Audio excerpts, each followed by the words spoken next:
Good evening, everyone. I call the February 18th, 2025 special school board meeting to order. It is 5:05 p.m. We are in conference room C of the Fisher Administration Building at 12121 West North Avenue. I'll call the roll. Mr. Morris is absent. Dr. Hoig? Here. Mr. Wattier? Here. Dr. Worley is absent. Ms. Hammerald? Here. Mr. Meyer is absent. Dr. Jessup Anker is here. We will not be taking any actions tonight, but we do have quorum. This is fun stuff. This is the core of everything that we do in education. We're going to be going through several school growth plans tonight, and we are joined first by the staff at Madison Elementary. So thank you so much for getting us kicked off this evening. My understanding is each of the staff teams have 10 minutes to present, and then there'll be 10 minutes for opportunity for Q&A of the board if there is any. And then we'll go from there. Ms. Jenny Potch has got a yellow card, which means 1 minute is remaining. That is both for those who are asking questions and a red card, which means you have hit your 10-minute mark. For my board colleagues, feel free to ask questions. If you can be brief in the question so they can be long in the answer. Unless you want to be brief in the answer too. With that, you may begin. Thanks for being here. All right, good evening. My name is Shannon Izquierdo, and I'm the building principal at Madison Elementary, and I'm joined by the some SLT members. My name is Isabella Zianzucci. I'm a first grade teacher at Madison. I'm Sarah Helverson. I'm the literacy coach at Madison. And I'm Maddie Lamers, fifth grade teacher. Madison's commitment to eliminating disproportionality, increasing achievement, and honoring student identities led us to design what we believe is a transformative, student-centered approach to school improvement.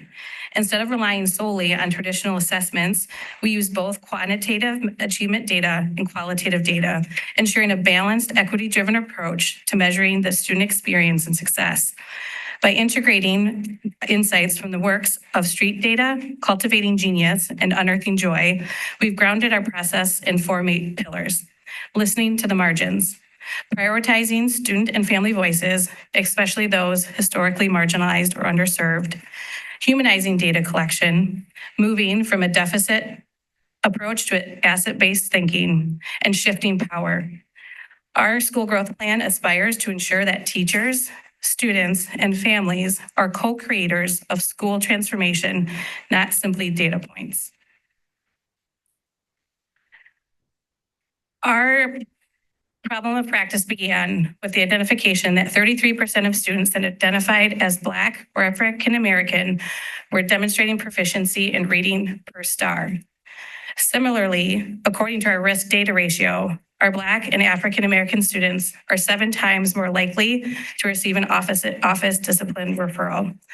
These 2 things combined, we conducted a 6-hour root cause analysis process as an entire SL team, and it became clear that the greatest output was racial bias. Our 2 goals that drive this school growth plan is first, Madison staff will participate in a series of professional development sessions aimed at addressing racial bias and implementing culturally and historically responsive teaching practices.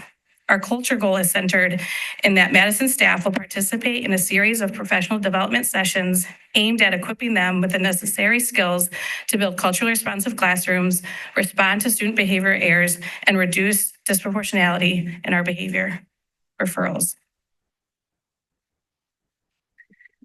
So while we speak on behalf, or we can speak on behalf of our families and students, we find it important to hear directly from them. We are focusing on cultivating genius strategies for our teachers to engage and to foster identity and intellect within our school community. Here are some of the thoughts directly from who we impact daily, if it plays. Looks like it may not play.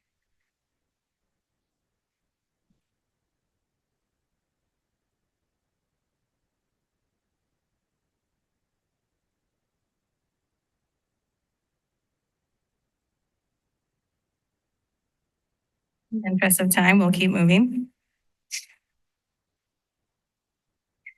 I'm here to share our ongoing efforts to foster inclusive and effective teaching. Our goal is to ensure that teachers aren't just attending workshops, but are actively integrating these strategies to meet students' needs. A key framework is Goldie Muhammad's Historical and Responsive Teaching, which guides teachers in embedding cultural responsiveness in their lesson planning and instructional moves. To track this progress, we're using PACE collaboration and teacher efficacy surveys, which assess how collaboration and cultural competency are evolving in the classroom and how teachers are feeling empowered to apply culturally responsive strategies in their classrooms. In addition to surveys, we collect evidence directly from teachers. Teachers are submitting lesson plan artifacts, videos, and/or reflections that showcase how they're implementing culturally and historically responsive teaching. Another one of our goals is to improve student engagement and achievement. We know those two go hand in hand. So not only are we looking at summative test scores, but we're also looking at what's happening in the classroom as far as student engagement and adult practices. So we really want to see students being more active and thinking and questioning and doing more of the work and not being passive and opting out. So we can have discussions about why kids might opt out and what we can do to help them opt in. And then we also are thinking about not only the engagement, but what kind of feedback are teachers giving? And then as far as data protocols during our PACE time, when we look at the data and think about what are we seeing, how will that impact students and what we can do whole group and small group. And then when we go back in the classroom, we're trying to see that adult behavior from those data protocols back in action in the classroom. And then our third metric is amplifying family and student voices. We believe at Madison, we can't build equity for people, but we have to do it with people. And that includes all areas of our school growth plan, and it's beyond objective measures. Some ideas that we have are empathy interviews, which you'll see in a minute. And we would like to get us to a spot where we're co-designing with families, curriculum, and other strategies. So let's try that video.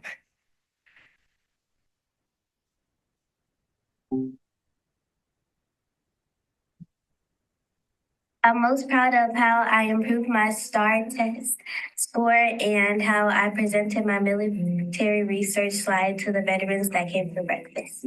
I'm proud of finishing books and learning about the Constitution and the Declaration of Independence, which gave Americans freedoms and rights. I'm really proud of math because I had a really high score on my STAR test. When morning meeting, when I get to share in guidance class with Mr. Bodeman. I belong is my friends, teachers, and the funny dances we do in class. When my friends and teachers greet me when I come to school. To express himself, to be able to say what he actually needs. We worked really hard to get him to where he felt comfortable to do that so that he could advocate for himself. To be chosen as a cadet really does something for her esteem. She feels like a leader. She feels very, very responsible. It has really not even grown encouraged responsibility because she's a responsible child, but it really has validated who she is in the school system. There was this time when I reached out to a teacher and my child was having just a hard time in class. And they asked me, how can we come alongside you and support you as we just honor who he is as a person. And that teacher started to discover who he was and started to bring him along inside of his education. And so he really started to come home and be excited. Representation definitely matters. And that's not specific to one race. That's specific, I think, to every child. The parents now have to bite in. There is not enough biting from the parents. So I think that reflects in scores. The one thing I would change about Madison is the consistency in special education. I want him to have a solid education that equips him to be able to do anything. For him to be confident, not just in what he knows, but in how he is able to interact with the material around him. I want her to be fully diverse in all her learning, able to learn different languages, different cultures, just to be fully exposed to all that there is for her educationally wise. I'm confident of that with Madison Elementary and the Wauwatosa School District.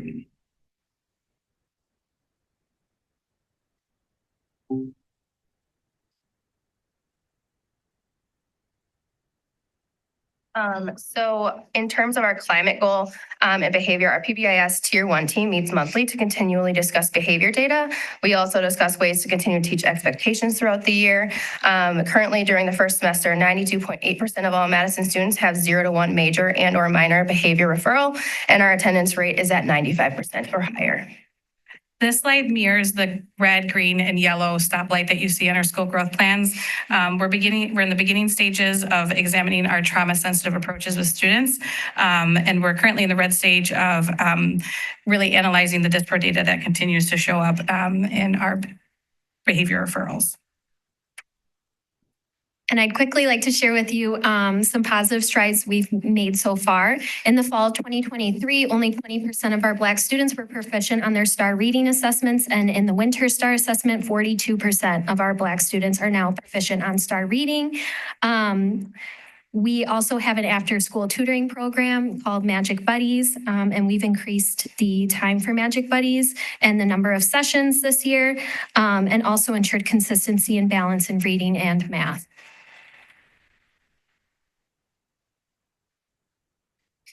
As we reflect on our school's growth plan and process, we must remember that the work we do is not about fixing students, it's about fixing our systems. Goldie Muhammad reminds us our students don't need saviors, they need schools that honor their genius, cultivate their brilliance, and refuse to let systems define their potential.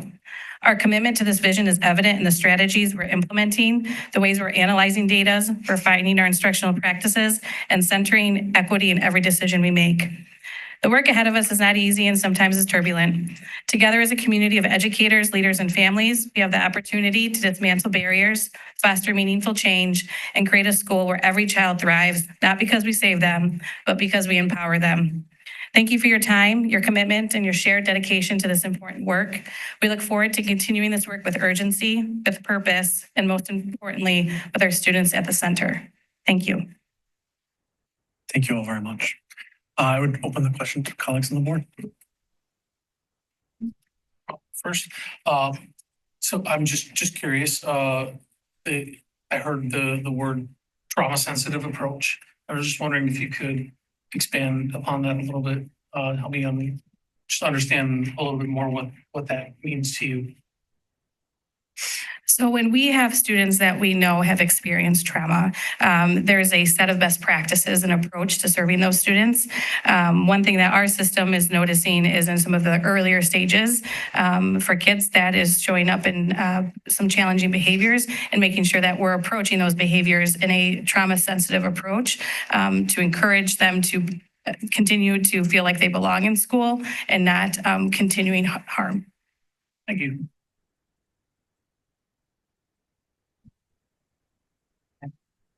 Yeah. I have 2 questions. So, can you tell me a little bit more about the principal advisory committee that you guys have started? I believe that's a student.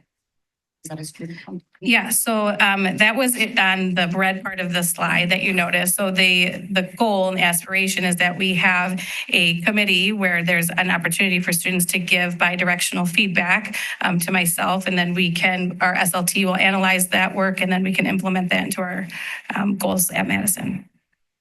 Thank you. I really love the empathy interview idea. That's so great. How do you identify what families and students to participate in that? So when we began to prepare this presentation, I invited some families in that had a diverse kind of experience with our school in different pockets, and it was by invite. And so that small snippet that you saw obviously was significantly longer, and there was a lot more context involved. And so we're going to use that as a springboard to invite families in to participate, to ensure that we have a wide net of voices that are participating in the process. And then one of the parents mentioned that consistency in special education is one of the concerns that is meaningful to her. Can you talk a little bit more about what that might mean? Yeah, that parent was speaking to staffing in our special education department. Okay. Meaning there's been a lot of turnover or it's not accessible to her student? The first. Okay. Thank you. Question. So you have the tutoring the mentoring program, how often does that meet after school? That means times after school for 40 minutes on Tuesdays and Thursdays. Okay, and what are some other resources for those students who might not need special education, but they're still not meeting expectations? What other programs or systems do you have in place for those students? I know for literacy, we just, with the Act 20 and the winter window, we just have the process of identifying students that have personal reading plans. So depending on which level, so students might be getting small group or some tier 1 explicit instruction based on the tier 1 or the small group based on whatever their wherever we saw where the need was. So that's part of the, at least for ELA. One more follow-up to Dr. Hoy's question. You indicated staffing is probably behind the comment about consistency in special education. If and this is more of a question of what ifs, but what would you need from the community, the board, et cetera, to, in your opinion, to help solve that problem? What should we be striving for to help find a solution? That's a really good question. I don't have the answer at this moment, but I've written it down and I will certainly follow up. Thank you. Can I just ask one more thing? Does that, do you think that turnover also affects some of the tier 2 services that you can provide? Or is it really just affecting not only affecting our special education students, but I'm wondering how widespread that ends up being in the school? Or tier 2 in special education. Or so the turnover in that parent was referring to, does that also affect students who don't qualify for special education services but need tier 2 support? No. Okay. Tier 2 support is delivered in a few ways outside of special education within the classroom during win time. That's discussed in PACE, or sometimes academic specialists in our system at Madison have also supported tier 2 needs across their system.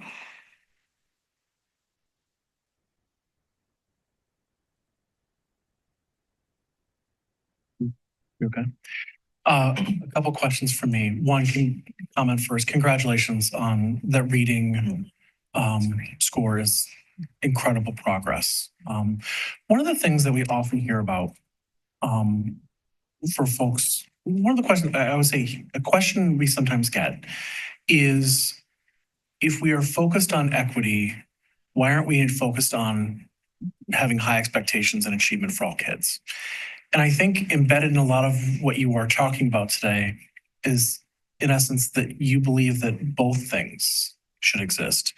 Can you talk a little bit about how you're setting high expectations for all kids and pushing them to meet those high levels? Yeah, so we kind of believe in both, like you said, that having high expectations of all students, no matter where they come from or their background, is equitable, and so not making excuses for kids. So we use a lot of different strategies for that. We use something called aggressive monitoring, and that's a tool where we have different rounds. We used it today, and there's different rounds of writing. So I'm looking for one thing on one specific round, and I'm making my entire round, and the kids know exactly what I'm looking for. I'll be looking for something different on the second round, and I'm making check marks on my checklist as well as their papers, so they know where they're at. So that's just one example of how we're making sure we're setting high expectations, and then that's involving direct feedback if they're not meeting that specific standard for that round. So they're getting feedback, but they also know that they're meeting the goal when they get that check mark, and that's also feedback for them. So that's just one example. I think at Madison, we've talked a lot about not giving kids the opportunity to opt out. So staff across our system are really well versed in creating plans and instructional delivery in a way that we're not giving kids opportunities to opt out of their learning. And I think also providing students with success criteria so they know what it looks like to be successful.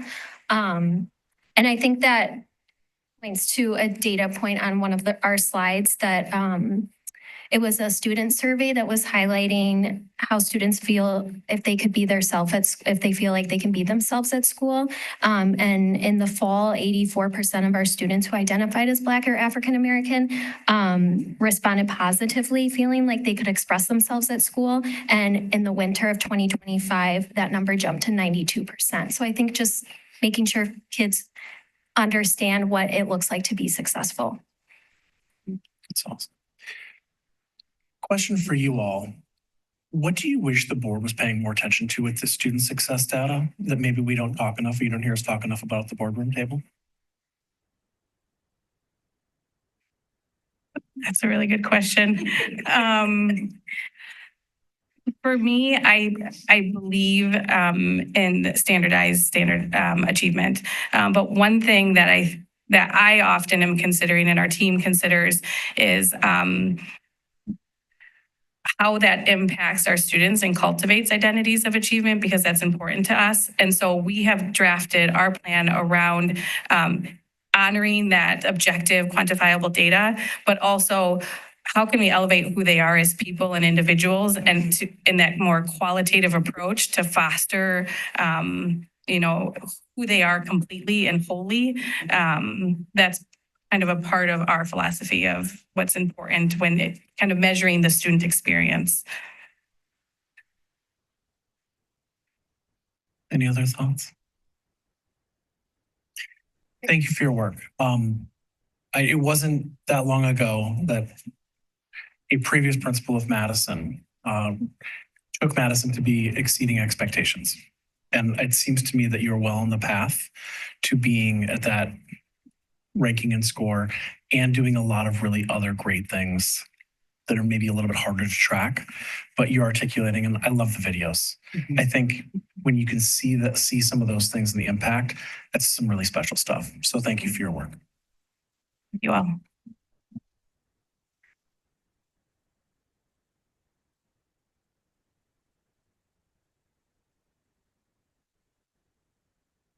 Reminder to the board, please don't eat anything while you're up here unless you're sharing with everyone.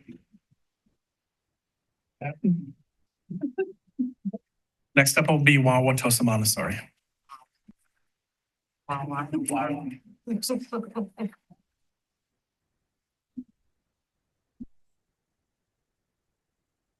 You are back.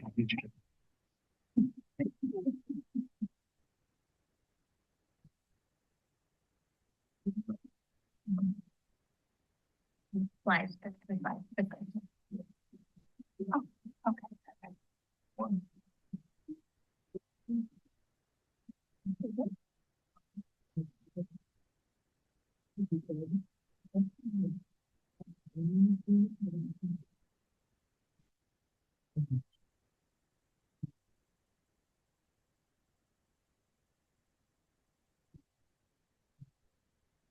That exciting lot of journals. You can begin whenever you're ready. Good evening. By way of introduction, I am Melissa Palin, and I serve as principal at Wauwatosa Montessori School. Along my side are members of our school learning team, Susan Starkman and Laura Dolkowitz.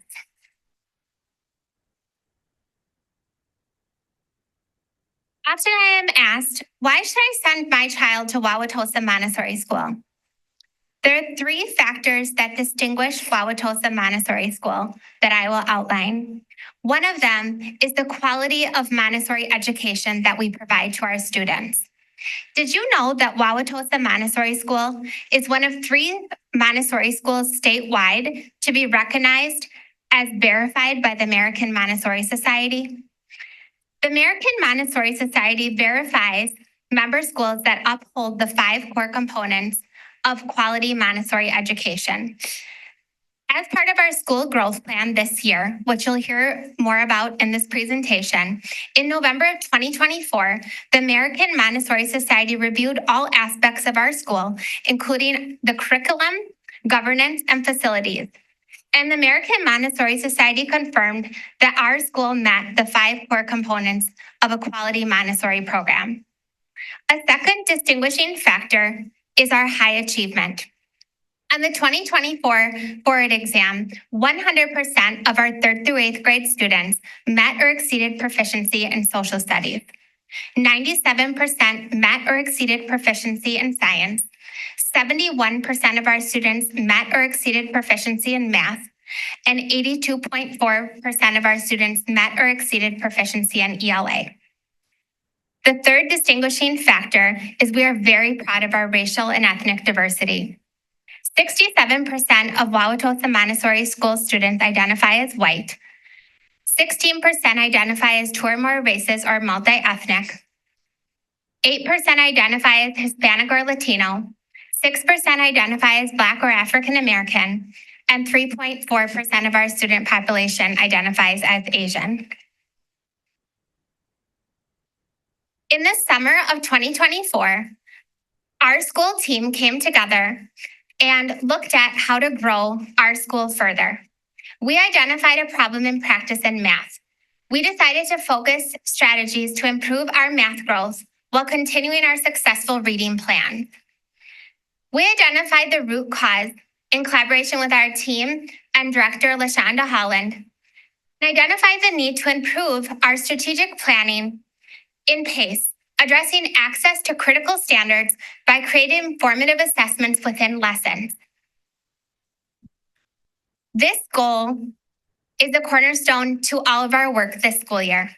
By the spring of 2026, Wauwatosa Montessori School staff will increase collective efficacy through PACE team collaboration effectiveness with a focus on access and improving American Montessori Society accreditation as measured by the Common Planning Time Levels of Sophistication rubric and achieving American Montessori Society accreditation process completion.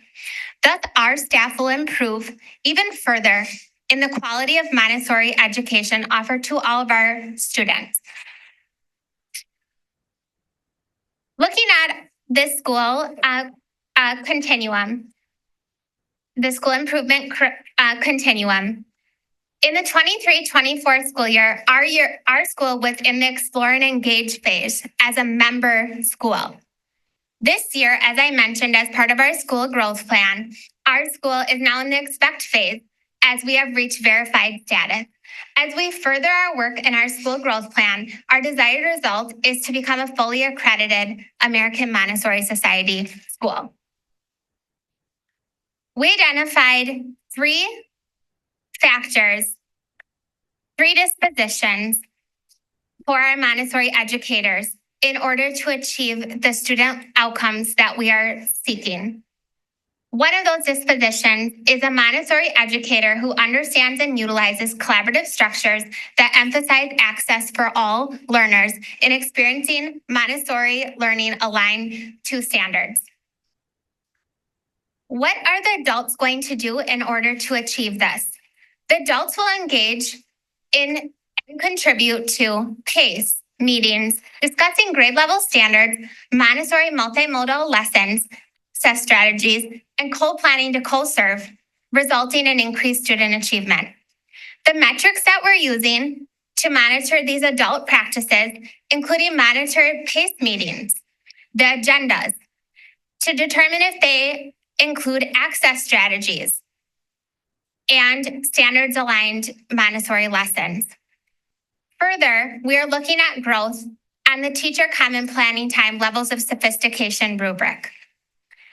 The second disposition that we are growing in our educators is to achieve a Montessori educator who is skilled in implementing the 5 core components and providing Montessori teaching methods and content reflective of American Montessori Society standards. What are the adults going to do? The staff will meet the American Montessori Society accreditation standards and implement the Montessori curriculum with integrity. The monitoring metrics for this is our progress on the American Montessori Society accreditation pathway.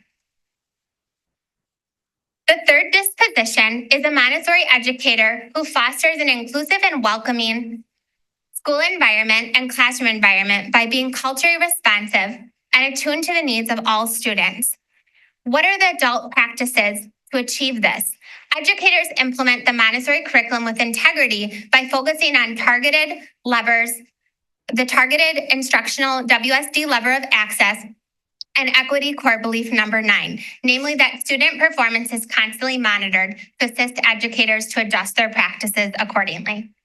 The monitoring metrics for this are school-based professional learning surveys on access and our equity walkthroughs. We have 3 student learning objectives tied to these 3 dispositions. The student learning objective tied to the first disposition is that 85% of students will read fluently at grade level at the end of the 2025-26 school year. The student learning objective tied to the second disposition is that students will engage in authentic Montessori learning experiences reflective of American Montessori Society accreditation standards, including being active participants in their portfolio-based assessments in math and reading aligned to the Montessori curriculum and standards. And thirdly, objective 3 aligns with the third disposition. As a result of implementing proven access strategies and equity core belief number 9, 80% of 3rd through 8th grade students who identify as Black or 2 or more races will score proficient or advanced on the 26 Forward ELA exam, a 5% gain from 2024. And 60% of 3rd through 6th grade students who identify as Black or 2 or more races will score proficient or advanced in math. These are the quantifiable successes so far associated with the adult disposition number 1 and objective 1. We have seen adult practice shift in the quality of planning that goes on at Wauwatosa Montessori School. The average quality in fall was 2.75 on the levels of sophistication rubric, and now our average is 3.4, which means that the adults are engaging in the following practices that weren't in place previously. Team members are disaggregating data and assessment they gave and determining reteaching strategies for students and implementing those. Team members are establishing reliability on common assessment and identifying success criteria for students in association with a 1, 2, 3, or 4. The student learning outcomes that are associated with this adult practice shift are that in winter, 76% of students are at the 50th percentile or higher in ELA, and 13% on personalized reading plans to target their individual instructional reading needs. Also, 100% of 4K through 8th grade students have engaged in goal setting based on end of year proficiency. Quantifiable successes so far in adult disposition number 2 and objective 2 is that we are now an American Montessori Society verified school, and we are on our way to achieving full accreditation status. The student learning outcomes associated with this are that students are now able to speak to their own progress and their own goals based on data. You can see a photo of a student in the fall reflecting on their progress, utilizing the assessments developed by our teachers, and setting goals with their teacher and family. This will again take place in our winter conferences coming up shortly. And the quantifiable success for adult disposition 3 and objective 3 is that Montessori ELA and math student learning portfolios, including a variety of assessments, have been developed by teaching teams and are being discussed in PACE and are being used to support personalizing support for students to learn critical standards. The student learning outcomes as a result related to goal 3 is that 73% of 3rd through 6th grade students who identify as Black or 2 or more races met the end of year benchmark on winter grade level reading fluency assessments.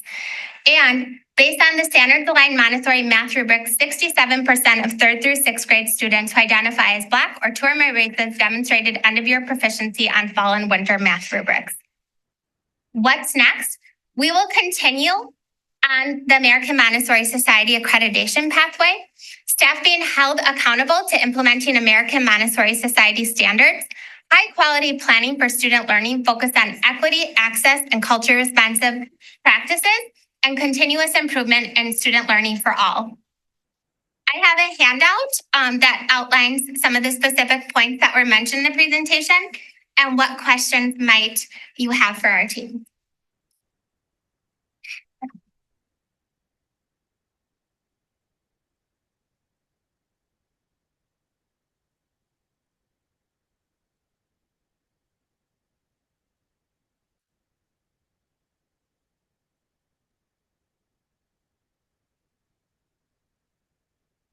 I guess I'll go first. So a lot of what's in the handouts and the slides, you talked about the accreditation process, and I'm just curious from a layman's perspective, because I'm not fully familiar with Montessori method. What does that accreditation mean for both the district and school, and what does it mean for the kids? So what the accreditation process is, it distinguishes us among the 27 public Montessori schools in the state. We are the only public Montessori school in the state to be accredited. It distinguishes us by the quality of Montessori education that we provide to our students and families.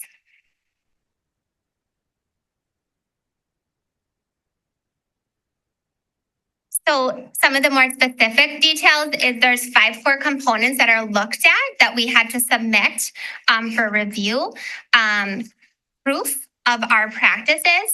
And those 5 core components include Montessori credentialed teachers. In Montessori education, we have multi-age classrooms. So our children's health serve 4K and 5K. Our lower elementary classrooms serve first, second, and third grade.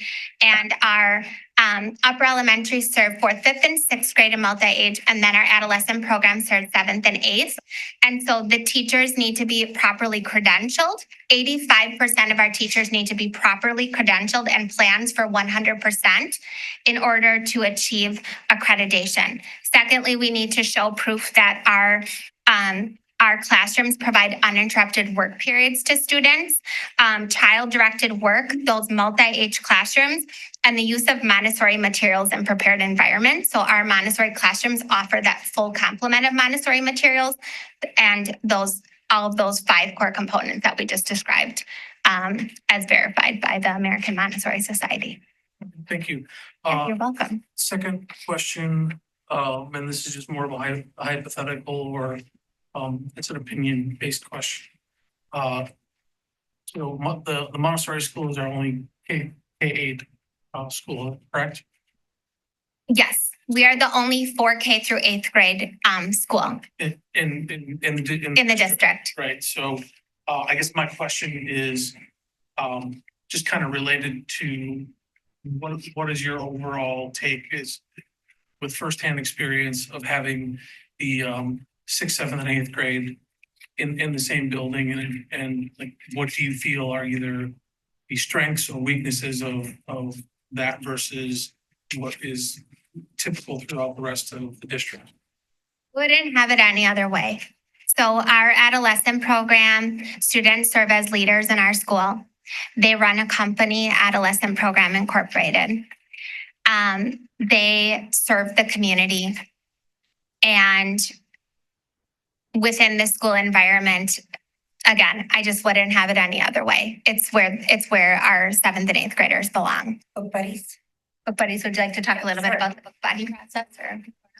So we try to foster kind of like a family environment in our school. So one of the ways we do that is that the adolescents have a book buddy, someone who they meet with and they read to. It's the children's house It's classrooms, with the right? children's house with the the SK students, I should say, the K-5s. And just how the whole school kind of comes together and does things like assemblies and events. We're currently doing a literacy night.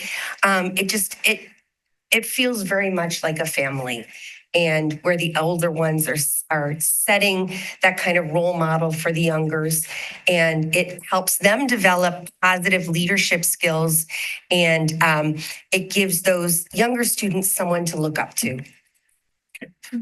Last question, try not to monopolize all of them, but I'll ask it of everyone. The same question that I asked before. what do you feel you need from us, the community, the board, to to achieve the most success in your growth plan? And again, taking out, understanding that we have a very complex financial situation, but just in general, this is how I conduct reviews at work. I end with, what can we do better? What do you need? What do you need from us? So that we know. I have something. Yeah. I think continuing to be, open-minded and letting us explain how we are different, but also how we are meeting all the goals set. I just love the fact, I'm new to the school this year, but how the school implements all the standards, but still staying with the core of Montessori. And I think it's very hard to find a school that can do that and is open to do it. All our teachers are very willing to pair the two together. And, just being understanding that we are a little bit different, a little bit quirky, but we're still going to meet those goals. And I would say that all of the divisions within the school district have been nothing but supportive of our Montessori program. And so continue to be proud of our Montessori program, continue to support our Montessori program, and recognize the positivity that this is bringing for our community. So I just heard you need three things: open-mindedness, understanding, and being supportive. All three of those are free. So I think we should do that. The only question I have is, what is the timeline that you see for achieving the American Montessori Society full accreditation? And what are the steps, and what are criteria maybe are you not meeting, or what does that look like? Sure. So right now in the verified status for this school year, being on the candidate pathway next year, so being a candidate, and then fully accredited in the following school year. So that's the timeline that we're looking at. There's a few factors that we're looking for. So currently we're at 85% of our teachers properly credentialed. We're looking, we have plans underway for 100%. So that's another area. And I don't think that's something necessarily we need from the board, but that's something that the divisions have been very supportive of. And we've had dialogue, and we're also exploring 3-year-olds. And that would be tied similar to a Tulsa TOPS program, but it would be Montessori. It would be a Montessori 3-year-old program, because as part of the accreditation standards, Montessori schools have 3-year-olds, and so that would take some time to develop. And so we would not be looking at that for this upcoming school year. We would be looking at continuing to refine our Montessori practices according to the American Montessori Society standard, and looking at those two aspects. That will take a little bit of time. Are both of those requirements to become, I don't know what. Fully accredited, yes. So you need 100% teacher certified in Montessori, and you need to have 3-year-olds engaging in the program. Yeah. Mm-hmm. Okay, thank you. Yeah. You're welcome. So I just want to make sure I understand. So essentially reaching full accreditation it's not really tied to achievement. It's really more about fidelity to the program. It is because, so it's tied to fidelity of the program, but the quality of the Montessori and the fidelity to the program also have been shown through studies by the National Center of Montessori in the public sector to have higher achievement outcomes. And so putting the effort into that accreditation pathway ultimately leads to a better quality experience for our students.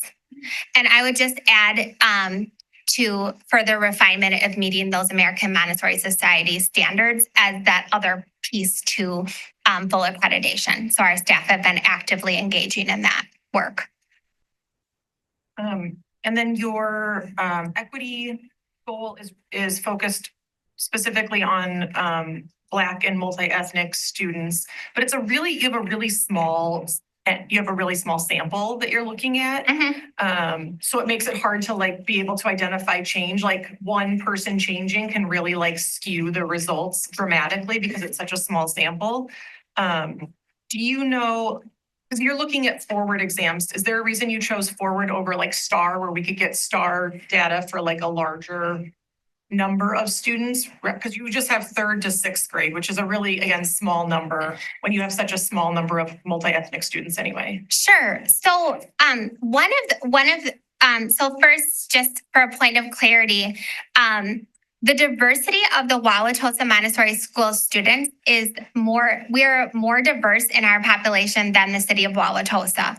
So it's something that I like to make a point of highlighting because it's something that we often will get questions about, that our students who identify as two or more races represent 16% of our population, and that our students who identify as Black or African American represent 6% of our population. And then to answer your question about why we focus on the 3rd through 6th graders for the math goal is because when we do a disproportionality analysis and we look at how are all of our students achieving, and we didn't, there wasn't disproportionality among our Hispanic Latino population. There wasn't disproportionality among our Asian population. And in CLA, there was a 5% difference in the forward exam scores.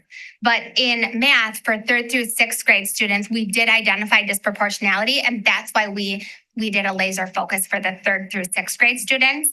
And so we're monitoring that metric through the standards aligned portfolios, and that was the decision-making process that led up to that. So the younger students, you don't see that disproportionality, and you don't see it in 7th and 8th grade? No. Okay. We are at time for questions. If you have any additional questions, please write them down and make sure that they find their way to Dr. Means or Dr. Marble. And we'd also like to extend an invitation to everyone to attend our literacy night. It's coming up this Friday from 5:30 to 7. I can have our school administrative assistant send out a flyer, and it would be wonderful to have members of the board attend. Thank you very much. Thank you. I would email them, Dr. Marble or Dr. Lang and Dr. Means. Next up will be Underwood Elementary.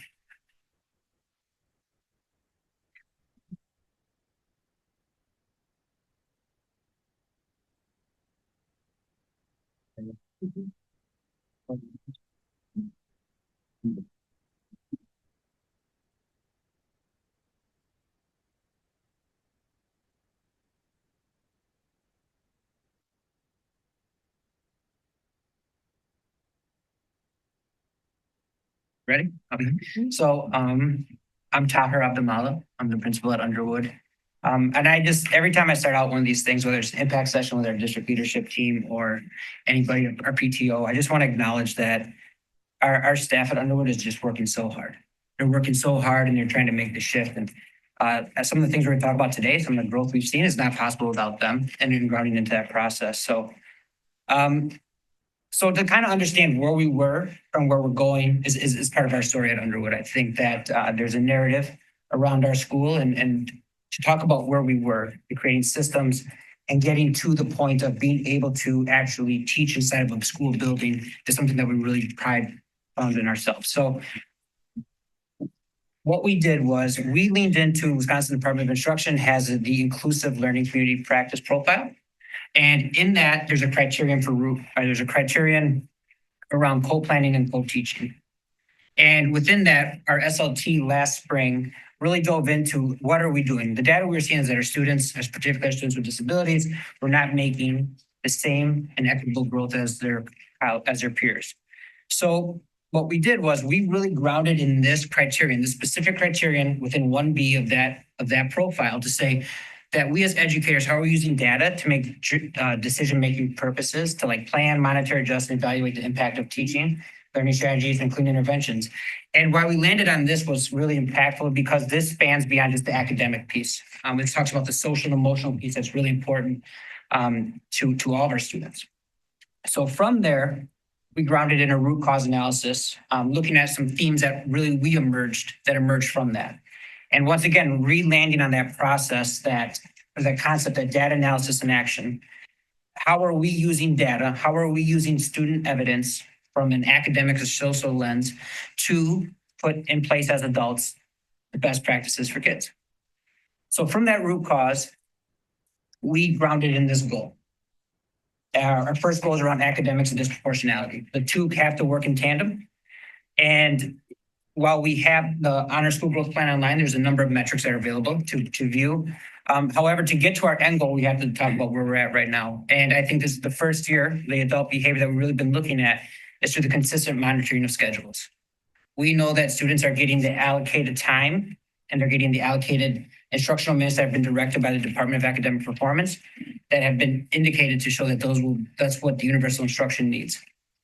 However, the other important piece of schedule fidelity is that it allows us to provide strategic intervention and supports to students who need that.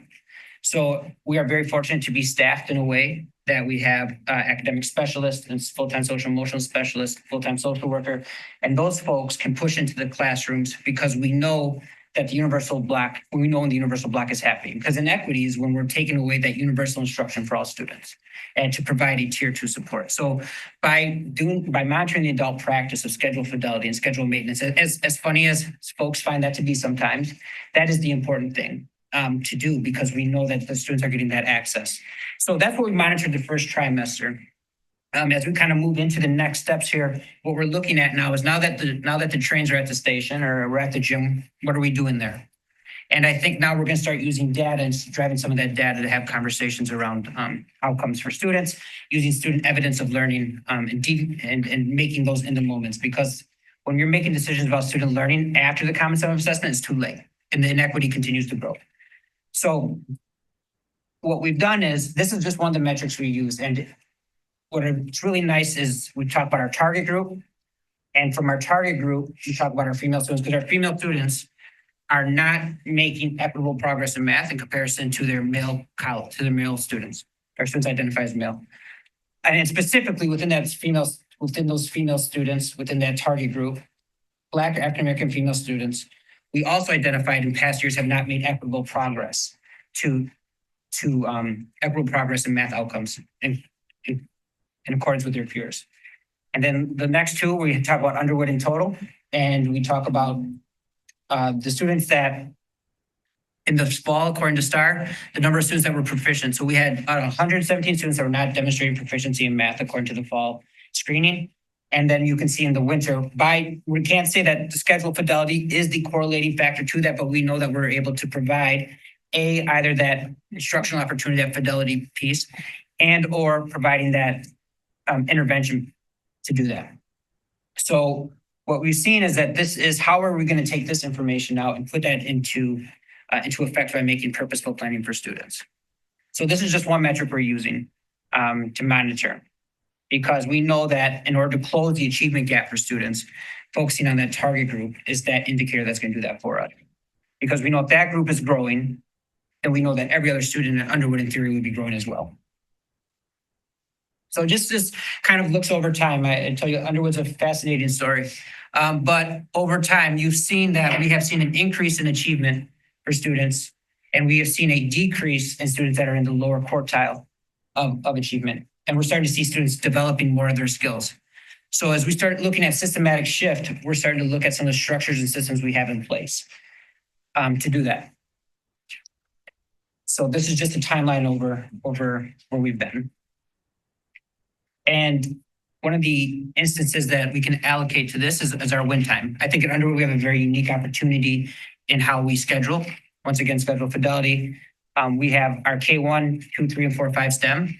But in order to create a space where everyone belongs, that we have our shine time where those grade levels work in tandem to share kids. A collective ownership of student outcomes has kind of been driven into our culture at Underwood. You will find a STEM teacher teaching a traditional student. You will find a traditional student in a STEM teacher's classroom. There's trying to really ground in that and making data-driven decisions on what's best for kids. So leaning into that process. The last piece we talk about is probably our strongest part of our goal is our culture. We talk about what we're doing at Underwood to create this culture, right? We talk about belonging, and belonging is such an essential piece of student outcomes from that social, in order, you talk about Maslow's hierarchy of needs, right? If you don't feel safe, then you're not nothing else really matters. So we create a space at Underwood where we're really trying to create that collaborative classroom and implement practices that do so to create a positive learning environment for all students. Now, what we've done is we've done a number of things, and I wish I could talk about our old school growth plan, right, a little bit here, because what we talked about is the development of systems and structures in place that allow students, that allow staff to access supports to support students. So we talk about students that are accessing tier 2 for behavioral support. We're very proud to say at Underwood, we have students exiting tier 2 to go back into that universal block or to the universal piece because we created plans, we've collaborated with teachers, we've leaned into our problem solving teams, which is where staff can identify a student that needs specific support, either academically or socially. And in that lens, we calibrate, we fund what you value, and we value teaming and collaboration around that. So we get a building sub and we'll do four or five ESTs a day along with some learning walks for staff. And what we'll do is we'll create a plan. And then we lean into our student services team to implement that plan to fidelity, because that is the adult behavior that we're trying to track, right? If I create a plan for a student, but we're not giving feedback around that, it's very hard. So we're just leaning into those resources that we have in our space. So as a result of that, we've seen a reduction of 47% reduction in minor referrals in a year, and we've seen a 35% reduction in discipline referrals for majors. And I can tell you that the number of students that have received that support. Right now we have 14 kiddos that are receiving tier 2 support through our social emotional through our allocated social worker through the city, as well as our school social worker, 14 groups running a number of groups from crisis to bullying to all those things. But we're providing those access and gateways for staff to identify that the needs that the students need in that space is beyond probably what can be addressed there. But we're also doing that in data-driven decisions. What data do we have to drive that? So our next goal is we have a wonderful opportunity to provide STEM for all students. I got 1 minute. Okay, here we go. So this is goals in infancy, but I can tell you that this is probably the most collaborative goal that we have in our space. Working with our PTO, working with our STEM coordinator at our school, what we're really trying to do is create and live into the vision that STEM is accessible to all students. And that based on the Wauwatosa School Board vision and Wisconsin DPI visions, we have that access. So what we've done is this year, every student at Underwood will have the opportunity to experience a extended STEM learning opportunity, and working in collaboration with the MSOE space to provide that to all students. And what's fascinating about this is we're starting to see that our 4th grade, you'll see that they're going to see technology and coding, and thankful for all the work that the ELA team has done around that. In 4th grade, they were talking about technology and ELA today. So having that connection, that STEM doesn't happen just in silos. It happens in everything that we do. And we talk about kiddos that don't see themselves often represented in those spaces to see that this is stuff that they can do. Okay, so I'm good. Okay. So what are we doing next steps, right? And next steps is using data to drive purposeful instructional planning. Leveraging into the structures of PACE and our SST, behavior and academic, providing specific white feedback to adults around things right now we're going to be focused on for the next couple months is the adult movement in the space. How are adults moving in the space and providing that in-time feedback to kiddos and then having them grow.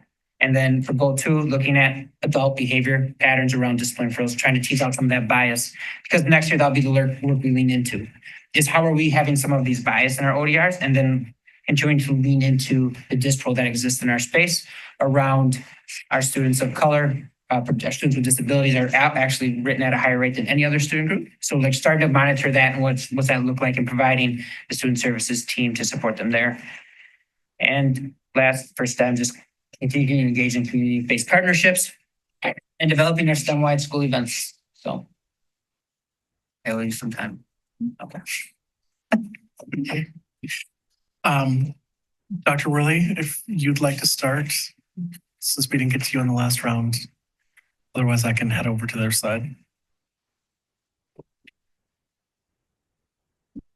I just want to say thank you for taking a very collaborative approach. And I guess my question is, you've got your goals. What do you see as, I don't really like the word threat, but the biggest barrier to you in your school in terms of reaching those goals? Working on my normal pausing, so. That's fine. What are the biggest barriers to reaching the goals that you set?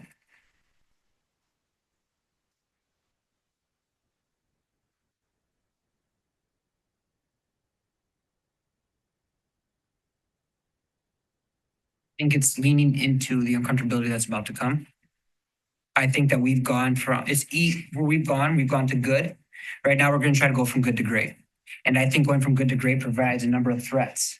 Now we're going to lean into adult practices and adult behaviors that maybe, including my own, that have perpetuated. And now we're going to start having those crucial conversations and also creating a culture where we can have discourse. I think we often talk about it's a lost art in our society to have discourse. And I hear what you're saying and to agree and move on. But I think that culture shift and being open and receptive to feedback is going to be an important part.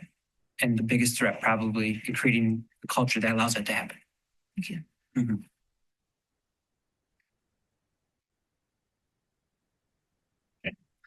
I'll kind of wrap my standard question with another one. We all know that it was said in the boardroom, and we voted for it. STEM for all, or Discovery Lab, I think is what it's being called now. That to me is it's a crucial thing. It's a pivot point. It has to be successful. You're going to be a big part of that success. What are between now and then? What are some, again, what do you need that you maybe don't have right now, or again, a wish list item that would help ensure the success of that program, because I think that program is vital to the success of the district.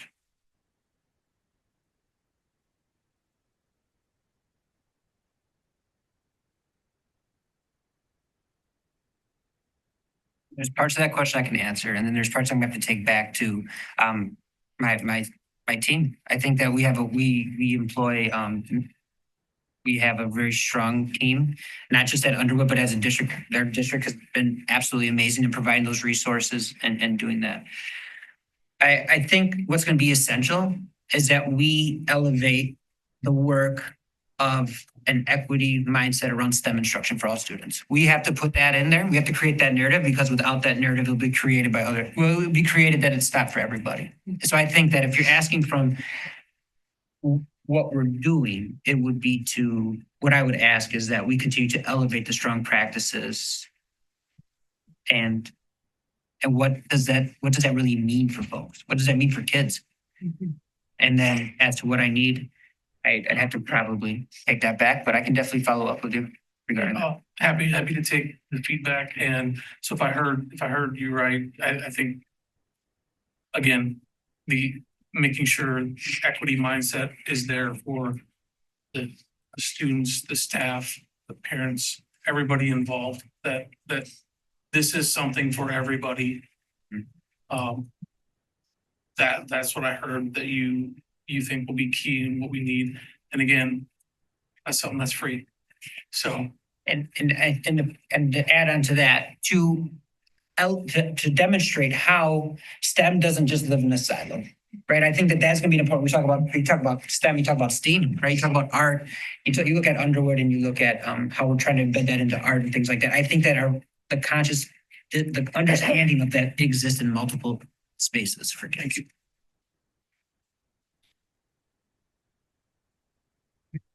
Thank you for your presentation. I just had two specific questions.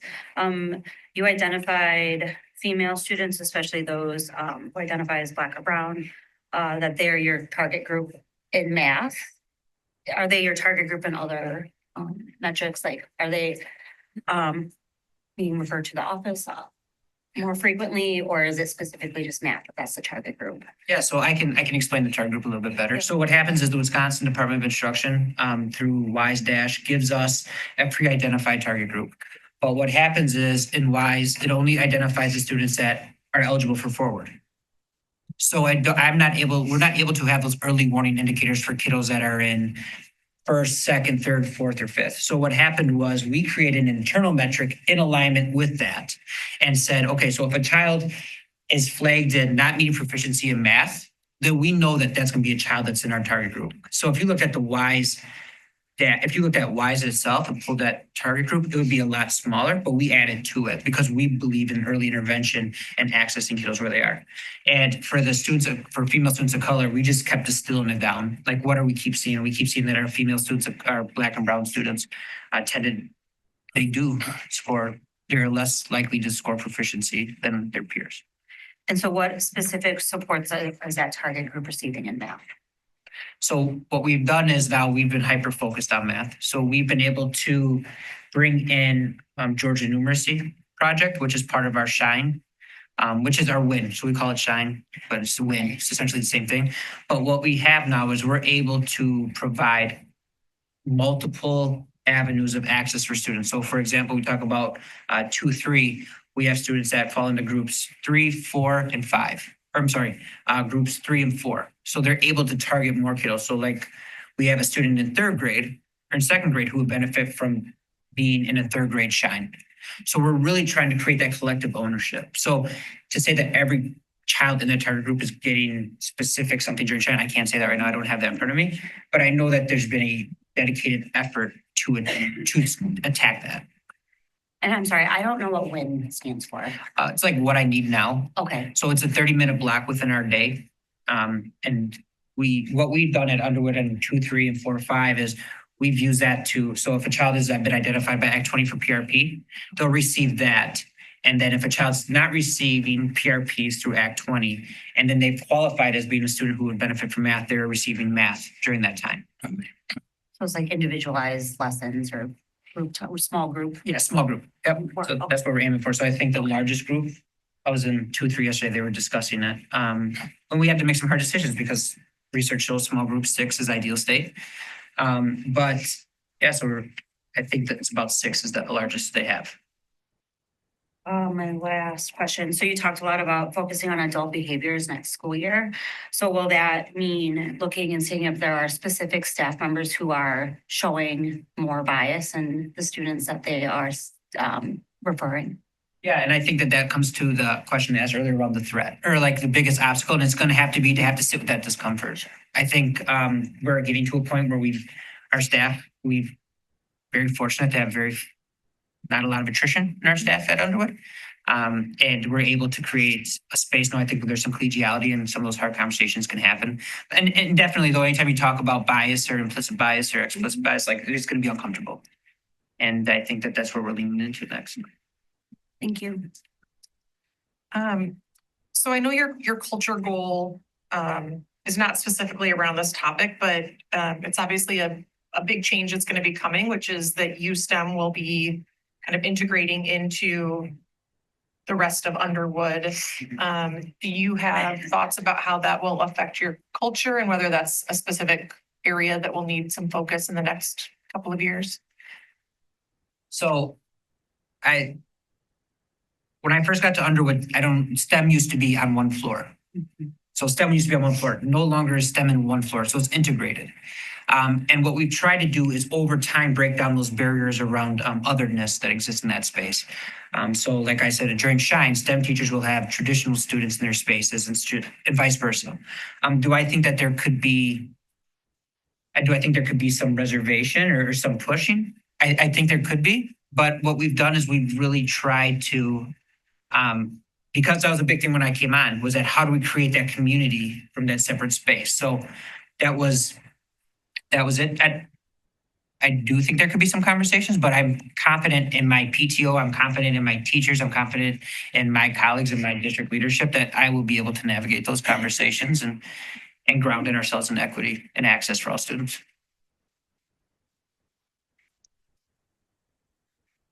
One of the questions wait a time. Oh, hold on. Okay, so I've been waiting back there with Corey. We've been practicing this question all night. So I think, Ms. Royer, you asked, what do I need from the board? I need you to believe in your North Star. I need you to believe in equity. And I need you to believe in that because I think that there is a conversation or a narrative that equity and equality are the same thing.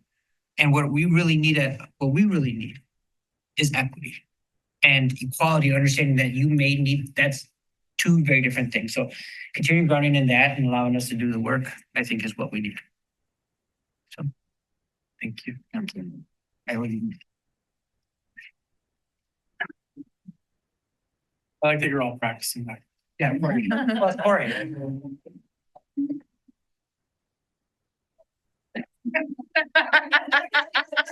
It's 2 more hours working.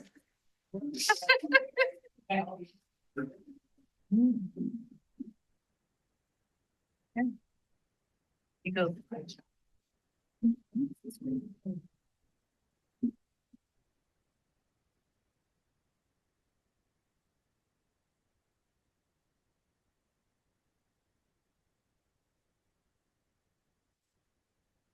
Hello, I'm Jordan Stein. I am the principal of Eisenhower, and I have Miss Lee, our ELA instructional coach with me, and Miss Miller, our math coach as well tonight. So our school growth plan process started last spring. Our SLT started to unpack data across our building in every facet. And one thing that was really interesting that draw a lot of attention to that team's work was our overall proficiency levels in math and reading. And we saw that as a huge opportunity. So we engaged in a root cause analysis. Ms. Foch actually helped facilitate that for us, really getting at why our proficiency levels are the way they are. And the picture on the screen here is the conversation we had, and ultimately what we leaned from that conversation was the root cause was around the need to enhance our Tier 1 instructional strategies through professional learning. We then took that back to our staff because Tier 1 instruction is very broad. So we led a staff meeting in May where the entire staff did a stop, start, and continue activity around proficiency rates at Eisenhower and instructional strategies, and tried to break that down even more, which led us to really focusing on increasing our rigor through levels of questioning, okay. And then that also led to a conversation of if we're going to increase our rigor, we got to make sure we're increasing it for all students. So there has to be an element of access. So from a Tier 1 perspective, rigor and access are our focus areas. For goal 2, we followed a very similar process. One thing that really stood out in our cultural data is disproportionality in our behavior data. So students in target group are 8 times more likely to receive a behavior referral at Eisenhower from last year. So went through the same process. You can see on that paper and that picture, it was a lot more of a lively conversation, a lot of arrows, a lot of discussion, and ultimately where we landed with SLT was the need to enhance our ability to respond to unexpected behaviors and build our staff cultural competency. Took that back to our staff again through the continued stop and start activity, and the same results kind of came out through those conversations. One big reflection was, as adults in the building, ultimately we set the conditions for students, and we set the stage to make sure all students are available to learn, and that's where the work really begins for us at Eisenhower. So thinking about our goals and really the why behind our goals, it comes down to this statement. We believe in shifting and enhancing adult practices and instructional strategies, once again, rigor and access, and responses to unexpected behaviors, and that will foster a culture of academics at Eisenhower. To start, we're being really intentional around our levels of questioning in all spaces. This leads to increased student discourse. This also leads to students fostering and leading their own learning within their spaces.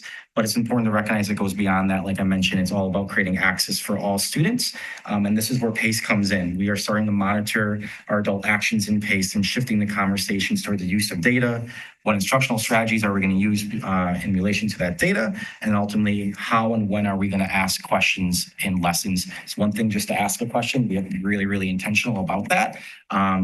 So students are accessing it and ultimately answering that question. That's also the work where our coaches come in. They're help facilitating our PACE meetings. They're getting in the classrooms and delivering feedback to staff so we can continue to see that practice grow. Ultimately, if students are given grade level materials and the scaffolds that they need to access that, we're going to see success in all students at Eisenhower. Next, we've been really intentional around creating a shared understanding of how we're going to respond to unexpected behaviors at Eisenhower. This ultimately comes through life through our PBIS system. We've done a lot of work with that group of staff and our whole staff around defining what a soaring eagle is at Eisenhower. Soaring stands for safe, open-minded, and ready to learn. So if you're in our building, you'll hear our staff referencing soaring eagles. We announce soaring eagles of the week. It's all over our building, our walls, tied to our expectation. In addition to that, we've done a lot of work around creating systems of support and processes through SST. We have things called huddles where we meet around individual students and potentially whole grades. We did that 5th grade last year. We're doing it again this year in 3rd grade. We're discussing what's happening, what supports staff need, what supports students need, and how ultimately create plans and then monitor those plans to hopefully see the impact. Another big element is professional learning. We've been really intentional around our professional learning, around culturally responsive practices, microaggressions, and a lot of our time this year has been around how to have brave conversations with colleagues, which can be very challenging.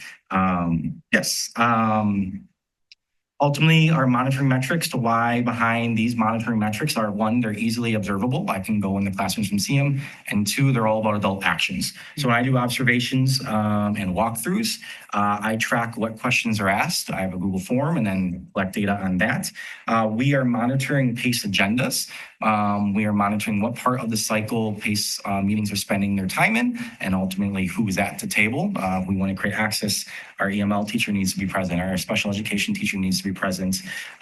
We've also developed staff confidence surveys. So all the instructional strategies and things we're discussing in PL, we have staff rate themselves. We did it in October, actually September. We did it again a couple of weeks ago. And we're going to do it in the spring, and it judges their confidence in instituting those strategies. And hopefully that informs the next steps for professional learning. In terms of SEL, we are monitoring our SEL interventions to make sure they're making an impact and addressing the unmet need for students, and making sure students are available to learn. And ultimately, all 4 of those things contribute to the stars there, which are improved academic data, behavioral data at Eisenhower, and ultimately if students feel like they can be themselves and belong at Eisenhower. So successes this year, our staff have really bought into professional learning. You can see the breakdown of DOK throughout the year. What's interesting about this, when I started collecting baseline last spring, about 93% of our questions were either level 1 or level 2. As you can see, we're becoming more balanced as we get through our journey and DOK. Another big thing is our staff are active in professional learning. They're willing to take risks. This is an instructional strategy around discourse. We did at a staff meeting, picture on the left with our staff. The next day, a 5th grade class instituted that exact same strategy in reading, which was great to see. All the things I mentioned about PACE in these 2 examples ultimately lead to a nice impact on student learning. This is a writing sample from a 5th grader at the beginning of the year. You can see simple sentence structure, paragraph, not necessarily including textual evidence. And unfortunately, they did not meet the benchmark for that assessment. Fast forward a few months, second piece of writing, another piece of writing, this question is actually more complex, multiple paragraphs, multiple pieces of evidence. So it was really cool to see that progress, and that really speaks to providing more rigor in the classroom, staff will engage in PACE and engage in different conversations during that time. And this a bunch of different numbers. Talk about PACE. We're including all elements of the PACE cycle. When I pulled data in October, about 50% of our PACE time was around simple planning. So what are we doing tomorrow? What are we doing next week? That has been reduced to about 38%. But what's really cool right now, almost 25% of our time and pace is spent around looking at formative results and then discussing how we're going to respond to unfinished learning. So looking at data, what's the data say? Ultimately, what are we going to do to move students forward based off that data? Our staff confidence surveys, every metric in both of those surveys increased from the fall, which is awesome. So it speaks to the impact of our professional learning. Staff perception survey, all 10 questions scored above the district average. One of our highest scores around, I can't remember exact question, but willing to collaborate. And that's a huge part of our culture at Eisenhower. Part of it was given our situation last year, we had to collaborate to survive, and it's just carrying forward. Another big element is the question around, I understand my role in the school growth plan or school improvement. And 100% of staff answered positively to that question, which was really cool to see. Behavior data, we're 6 straight months of single-digit majors. That's the longest streak in the history of Eisenhower. Before this streak, it was 2 months. We have decreased the use of out-of-school suspension, only 3 suspensions this year. Last year, at this point, there were 20, which speaks to the systems, which speaks to we're finding teaming and collaborating around students, finding different ways to support students. We've seen a 36% decrease in overall behaviors. Behavior referrals, our metrics and our demographics and behavior referrals, math and demographics. All this speaks to that second to last bullet point, highest reading proficiencies ever at Eisenhower from this fall. We also saw math growth from the fall as well in STAR.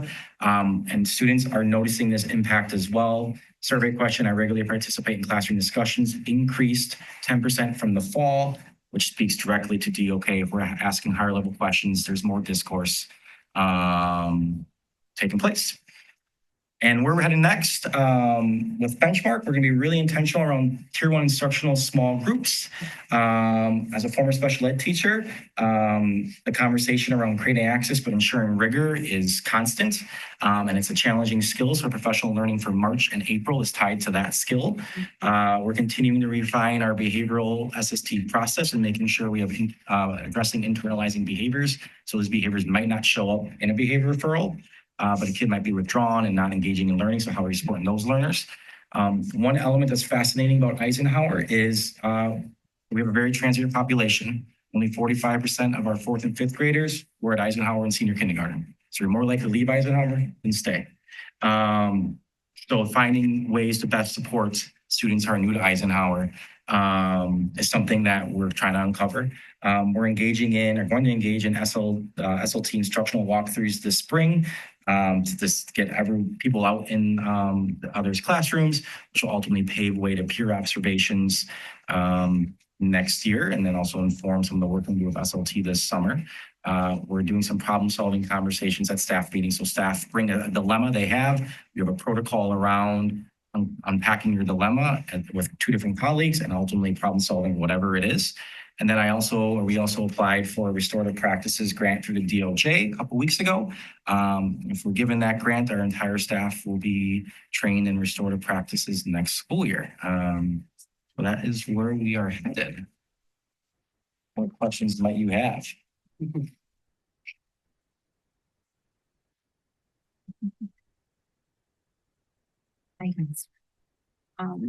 So for your disproportionality goal, I don't see a specific target group.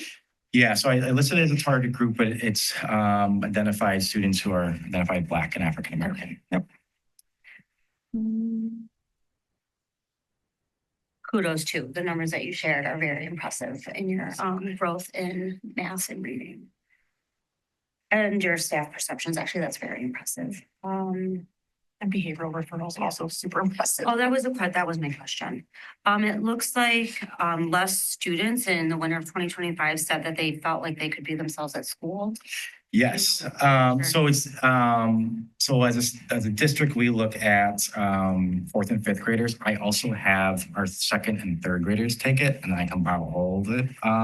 It did go down, even though including 2nd and 3rd graders as well. Okay. One thing we did with our student council this year is when I look at perception survey data, I don't always. It's hard to glean from it because we don't provide students context of how to ask or answer those questions. So our students council actually created some guiding I guess, questions or things to think about. So when we gave the survey, we had those slides up and say, when you're asking the question about, can I be myself at school? Here's what to think about. So now we have some context behind it. So I don't know if we compare fall results to spring result or winter results because we didn't have the same kind of metrics or try to create some understanding. That's something I've always struggled with perception surveys, just what can we glean from it? So you might answer it different ways based on their input. It's a pretty creative solution to have your students take the lead on how to kind of share how to take a survey. So thank you. Just, That's all I have. Oh, right at the end there, you had mentioned the grant that you applied for. If you got that grant, could you describe a little bit more about what restorative practices means? Yeah, so there's a lot to it. We were fortunate last year, our fifth grade group teachers got to work with Sean Perry Finch and engage in that training. And we saw a drastic change in the culture of fifth grade and behavior referral data from it. The big part of it is building community. So they got some training in how to hold circles, which then they implemented in their morning meeting. And there's initially you start with some pretty low stakes questions. How was your weekend? Or what's your favorite food? And then slowly but surely as you build relationships as the whole group, we ask more intense conversations or questions. And then when there's an issue, playground, kickball game goes south. There's relationship built. Let's bring the circle together and figure out with 18 kids why the kickball game went south and come with a solution and repair the harm. There is also just some sentence stems of how to navigate certain conversations.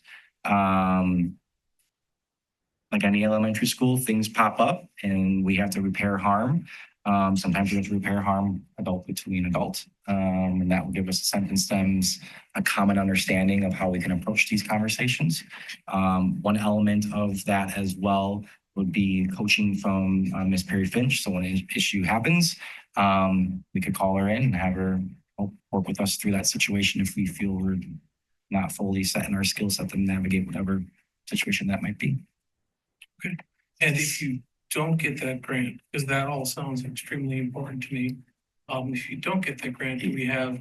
Well, the grant is $80,000, so which is more than I thought. So I have a vision of getting the entire staff trained, and then I realized how expensive it is. So it would be slowly but surely. I mean, I did fourth or fifth grade last year, right? And it would be maybe one grade at a time, 2 grades at a time, whatever we can. That perhaps be the answer to my question. Yes, it could be. Yes. What is it we could provide? Yeah, I like the other term, wins. What do I need? That's really what I'm asking. I'm trying to ask, and yeah, I just wanted out in the discussion of what each school really thinks they need right here and right now. I think part of it too is just being willing to have these conversations. I've been in principal a year and a half. It's the first time I got an opportunity to kind of speak about Eisenhower, right? And create some context. And then there are restraints financially, right? But just be willing to have that conversation. And I understand that doesn't mean it might not work out, but just willing to have the conversation and problem solve if it can't work out fully. I always tell people there's a yes to every request. May not be the full request. We got to figure out what the yes is, right? So like that. Yep. Dr. Worley or Dr. Wink? I have not so much a question, but just a comment. Since we're seeing a lot of these school growth plans, so I just wanted to highlight that I really appreciate that your goal is specific about not just that you are using PACE, but like what are you doing in PACE? That's really helpful as a non-educator to understand that there are differences about like the depth of what is happening in that setting, and that what your instructors are moving toward is a much greater depth and a use of that time in a way that I think is hopefully going to move students forward faster. So thank you for sharing that. And I also really liked, I think you and the Madison Growth Plan both talked about these self-efficacy surveys for staff, which is such a great way of being able to measure, are we really getting at, like, are staff really walking away from these professional development teachings, these PACE times, really feeling like they know what to do? Because that's really the key here is, you know, are we just meeting for the sake of meeting, or are we meeting and it's actually like really helping people feel like they know how to tackle the next day's problem? So thank you for that.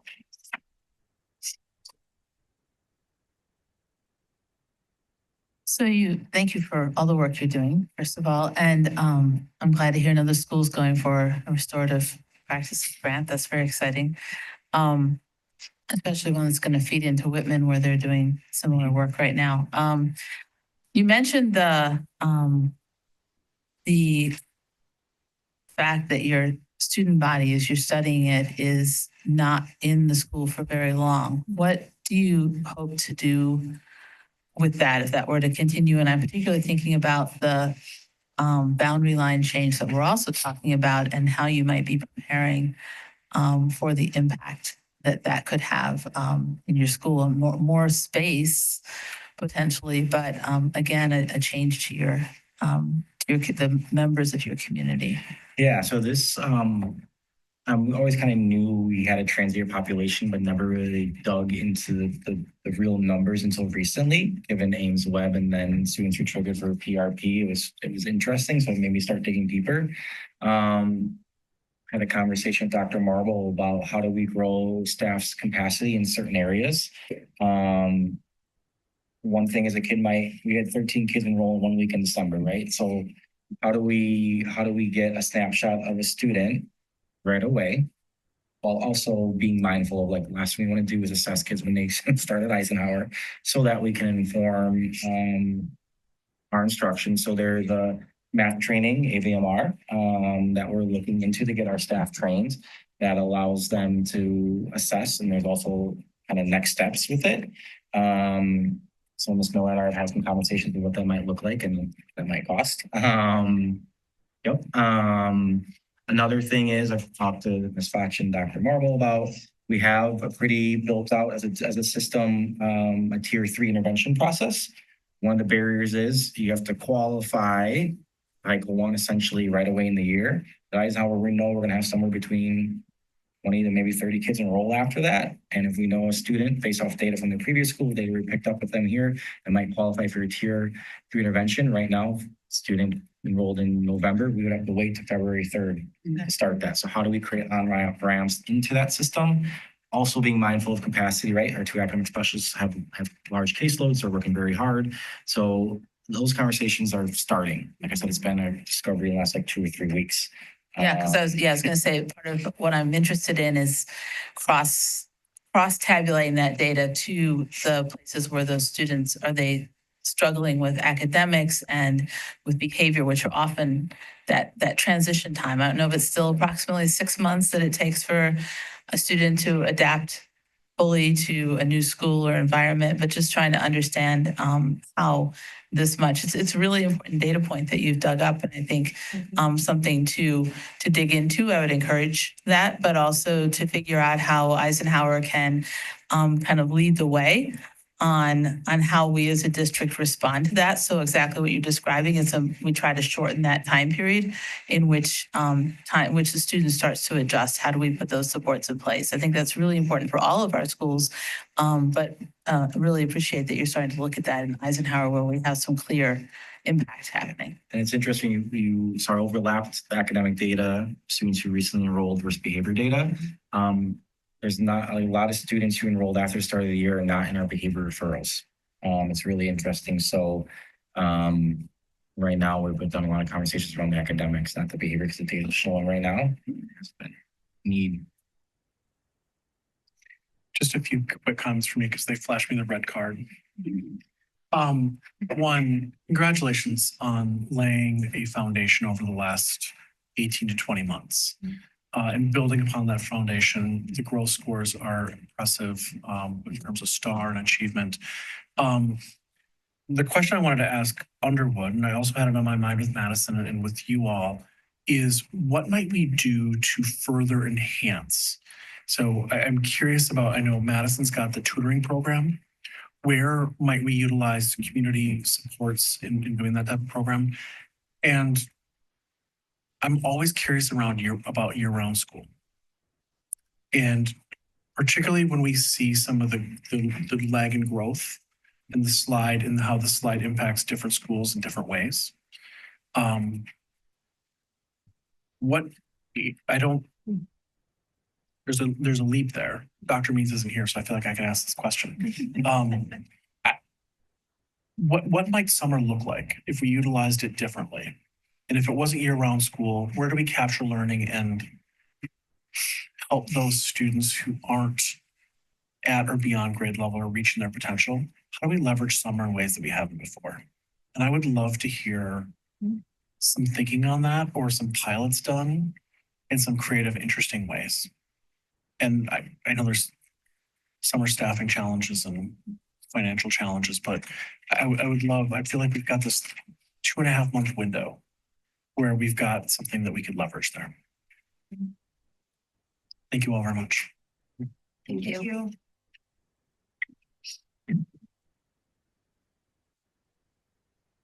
Colleagues on the board, I know we can't go 3 minutes without a break. We're about 2/5 of the way through. Do we want a 10-minute break now, or do we want a 10-minute break after 2 more presentations?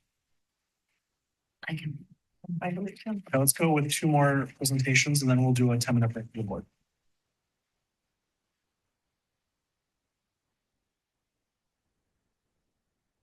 Next up is the Wauwatosa Virtual Academy.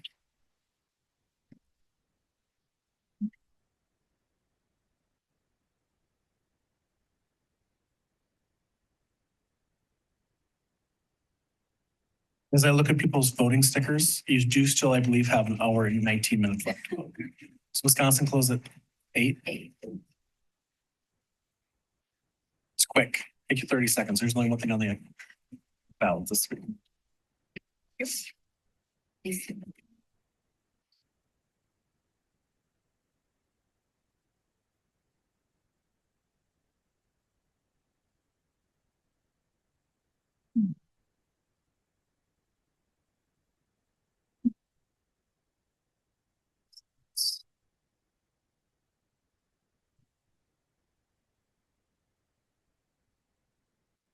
Well, good evening, everybody. My name is Dean Hoyce. I'm the administrator of Wauwatosa Virtual Academy, Bell R. Phillips School, the Champion School Program, GED Option 2, and the Children's Wisconsin Hospital School Program. I'm joined by Mackenzie Olson, one of our WVA guide teachers.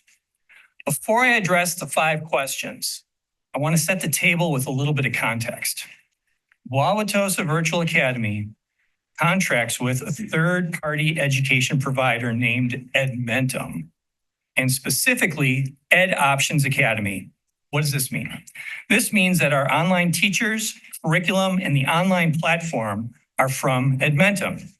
This is our first year with Edmentum, but previously we had a similar partnership with the company Pearson for a number of years. In terms of WVA staff, we have 2 guide teachers, 2 special education teachers, an administrative assistant, a part-time school counselor. We have a classroom assistant position that has been vacant this year. So basically, it's kind of like the size of a department, but it's a school. Our guide teachers provide monitoring and supports for students. Although Edmentum teachers can be based across the country, and they are responsive via technology like texting, Zoom, calls, email, WVA teachers are the local face who can be responsive for in-person needs. I call them our cheerleaders, our champions, and the second frontal lobe to help with planning and executive functioning for our adolescents. To give you a sense of the number of students served last year, we served in total 180 full-time students and 111 part-time students. So this is well over 250 unique students. As things stand right now, we have 107 full-time students and 57 part-time students. These numbers will continue to grow throughout the remainder of the year. I just approved 3 part-time 12th grade course requests this afternoon. Our problem statement and root cause. School and personnel responsiveness to family situations and circumstances that may be an outlier for a neighborhood brick and mortar school, but comprise a majority of WVA enrollees. Increasing staff systems and efforts with engagement and connection with students. Students who are connected with engaged staff increase their participation and success with courses and graduation progress. To center all of us on the students, the families, and circumstances that compel enrollment into WVA, I'm going to be placing in front of you real family requests that were captured from real intra-district transfer forms and course request forms. Okay? You're going to look at the sheet in front of you, and every 5 seconds, I'm going to prompt you to pass your sheet to the left.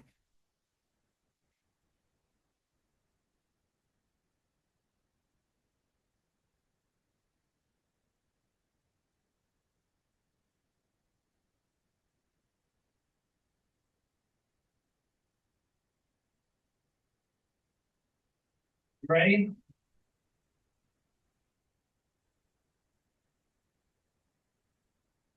And shift.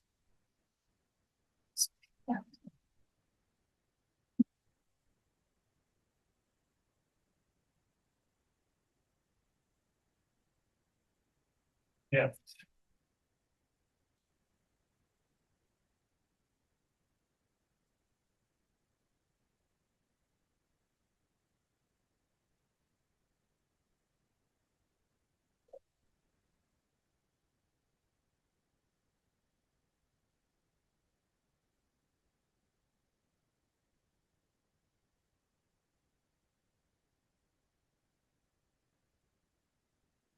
Shift.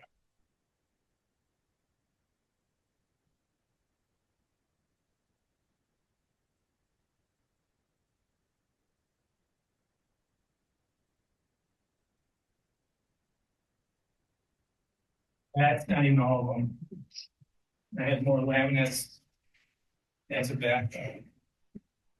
And I know we're taking questions at the end. I just want to know if anyone has any initial thoughts, impressions. You have a big job. We all have a big job. Okay.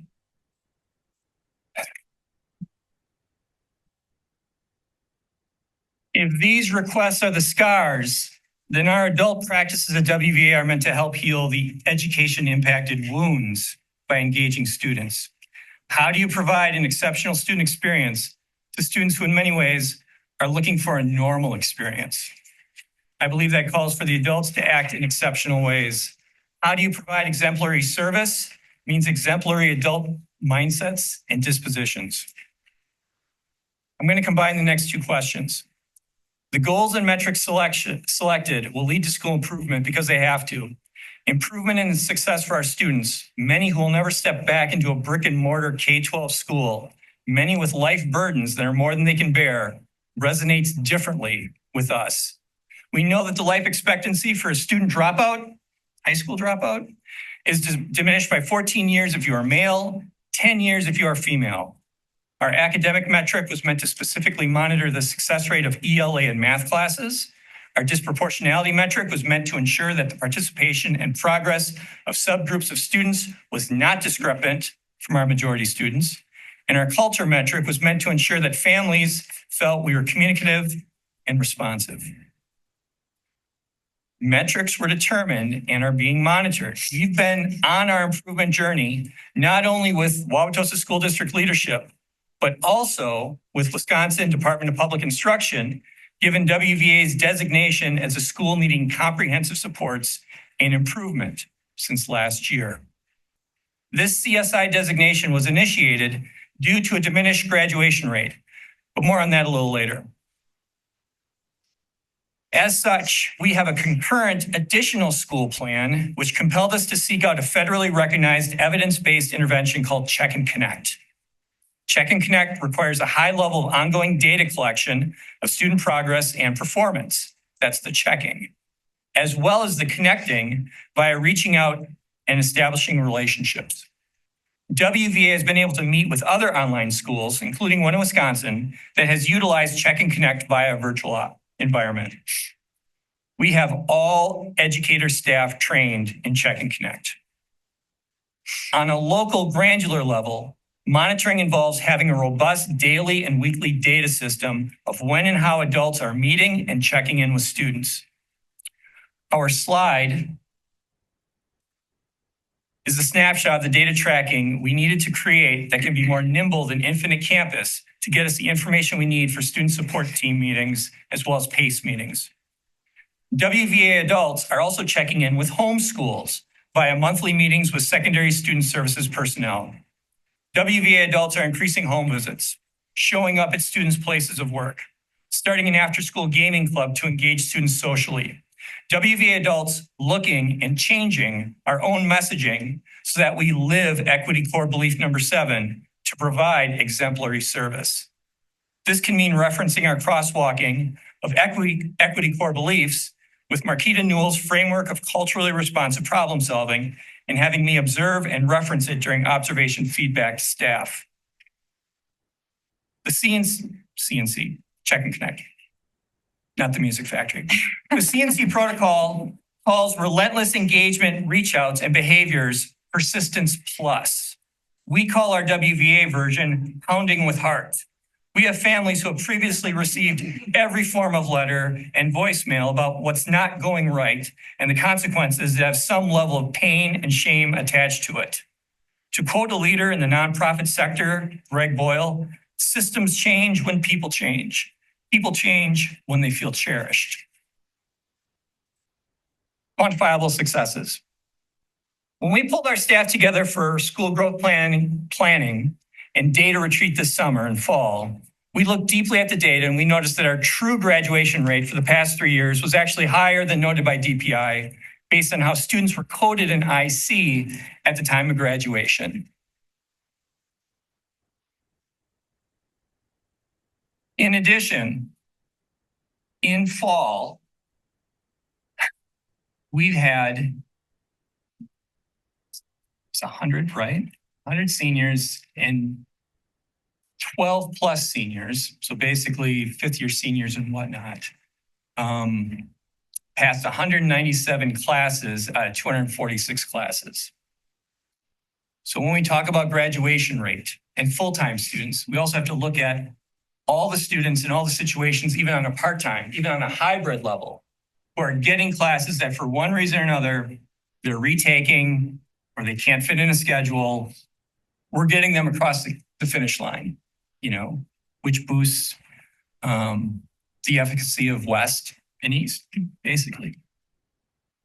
Teamworks and collaboration was noted by DPI just yesterday. We had a site visit as an accomplished rubric during mid-year assessment and feedback. As far as next steps, the CSI plan. We're going to continue our monitoring and accountability process with DPI. This consists of mid-year and end-of-year meetings and a CSI plan update.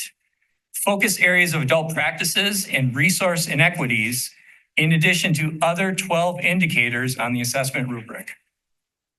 We will continue to serve students who request online courses and implement Check and Connect to enhance engagement. Finally, the evolution of WVA from a set-aside school or a set-apart school into a program, basically a sub-program of TOSA West and TOSA East, and looking at the opportunities that provides, those meetings and conversations and committee work, which involves WVA, secondary schools, as well as district leadership, are already well on their way. We're ready for questions.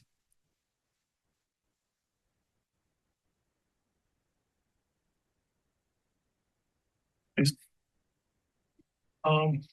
Okay. First of all, I want to say great job. I've got personal experience. Good to see you again. As you too. She was integral in helping my daughter through COVID, and we made use of this system during that time. And just seeing what you have and hearing what you described and the changes you've made over the last 3-ish years it really sounds like that the program has grown substantially, and others may want to touch on the pass around, but clearly mental health, anxiety is a big root cause of why students need to they need this. We need to have this option as a district, and I know that a lot of people aren't aware that it's even an option.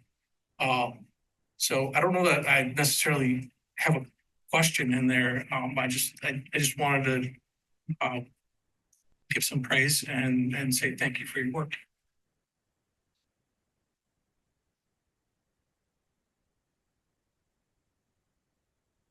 Any questions, comments?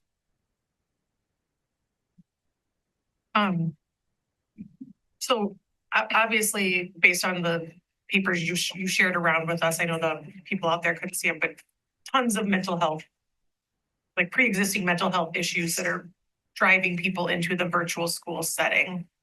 How do you support those needs? How do you help those students? Obviously, some of the issues we hope are reduced, just some of them, bullying, for example. Hopefully, when you're not at school, you're less subject to bullying, although probably not entirely. But there's a lot of other factors that were happening. How do you support students where mental health is really becoming a barrier to their education?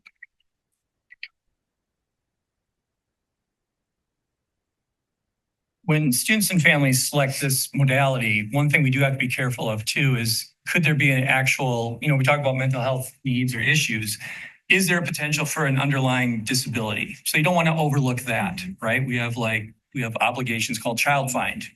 So not to dismiss that and think, well, going to virtual will totally solve, mitigate. How do we scaffold things so that there is an entry back into school? When I see requests for both feet, full-throated, 100% into virtual, I think in connecting with counselors at the school-based level, maybe we want to look at like a 50-50, a hybrid, like something different. I've seen times where folks have thought virtual's the answer, jump into virtual. It's not the answer. Some things are still churning, right? And now we've just removed a student from supports, eyes, arms around them, and now they're segregated. Maybe they get further behind in credits because it didn't take, So it's cautious. I think it's having that awareness. We have a school counselor. I think we obviously keep in touch with the home schools.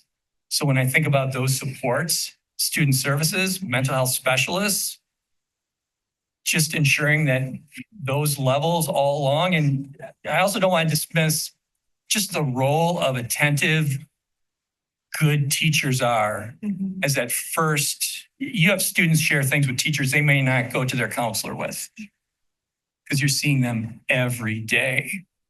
So I think in some ways that cherishing of people and just acknowledging that's sort of like that classroom first step, engagement, understanding, seeking help from other professionals in the building, and then just all kind of working together.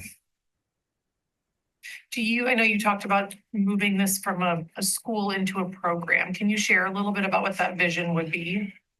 Yeah, we're working on the vision. I mean, right now, kind of how we monitor the ins and outs is totally through like the intra-district transfer process, and people and family supports. Lou Pena is intimately involved with this. He does the approvals, and the reviews of that. So the thought being, if we can take it as a program and kind of look at the ins and outs a little more, I don't want to say thoughtfully, but just how are we creating systems and communications that already kind of happen now, but if we do it in such a way where the intra-district transfer isn't like the automatic, this is a go, and how do we maybe scaffold and support on the front end, versus we think we want virtual and then it just happens, So in some ways, a lot of things might not change apart from just sort of like that process, the enrollment, maybe some aspect of those transitions. But it's just going to be a little tweak. I think the user experience, I think the student experience probably wouldn't change in any of that. I think if anything, we're probably just going to be solidifying things we've already been kind of growing in terms of some processes, the home schools. My only comment is from a parent of a child who took a virtual course last year, and it allowed her to continue on with Spanish, and she had a really good experience. And so, Mackenzie, I know got a lot of emails from you, and her the ongoing support and nudges and positive reinforcement was clear as a parent.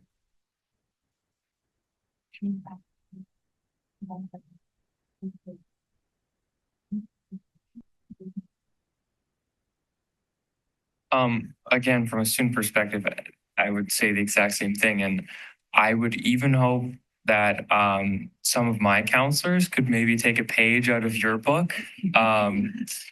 Sometimes it did feel like nagging, but kids need to be nagged more. And on the same topic, I think overall, there needs to be, and a part of turning WVA from a school into a program is an important step in this direction. But I think the way that the in-building counseling department, the way they think about WVA needs to be changed fundamentally too. I think in my experience and the experience of what I would imagine is many of my peers, the counselors seem to view WVA as either a last resort for, like you said, like just, this kid cannot be in school, so we're going to throw him completely virtual. Or you have an extremely specific schedule and you just can't be accommodated, so we're going to give you a study hall and you'll do your WVA then. And I think when WVA needs to be presented to students the same way that launch is, not just as an unfortunate possibility, but as an opportunity that kids can leverage. And it was exceedingly beneficial for me, partly because of your guys' excellent support staff. And you do way, in my experience, you've been just as supportive as the 6-person counseling staff at my in-person school. And I've had, I would say, just as much contact proportionally, because I only did WVA for a limited period of time. But I think if we can, I think you deserve to be a part of the in-person counseling staff, and at least having you there in student services instead of WVA's offices in Tosa East is literally on the other side of the building in a corner where I understand that, the GED program is over there, but it's the part of the school where no one goes. And I wish you could be more seen and more heard. So again, thank you for everything WVA does. And I hope you can do more. Before she gets the red, can we jump back to my question? Oh, she got the red already. I got skipped. I know. Sometimes we don't get to everybody. We keep talking. I wanted to ask Jason's question because I think it's really critical and he didn't ask it, which is in 30 seconds or less, what are the resources that you need to get to your next step? I think just that understanding of supports all along the way, I don't know how many different hats, one has to wear as citizen or educator or, Wauwatosa taxpayer whose kids are no longer in the schools. I mean, just those are investments when we talk about kids being better and feeling better at this time in their life. And I think we inherently get that, but it can't be stressed enough. Thank you. Mr. President, because I suggest when we go into questions and answers that we have everybody who has a question raise their hand, so we have a good sense of a group of who would have a question and would like some opportunity to speak, and that way we can all help each other get that time.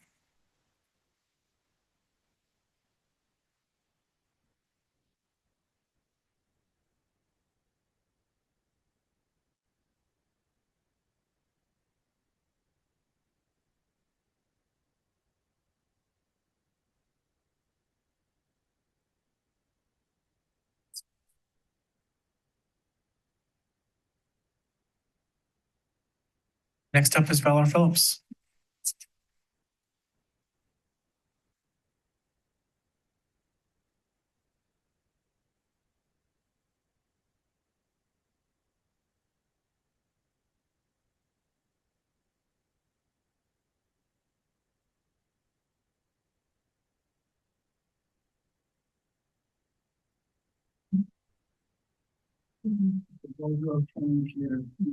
Otherwise, it's gonna seem too much like the same.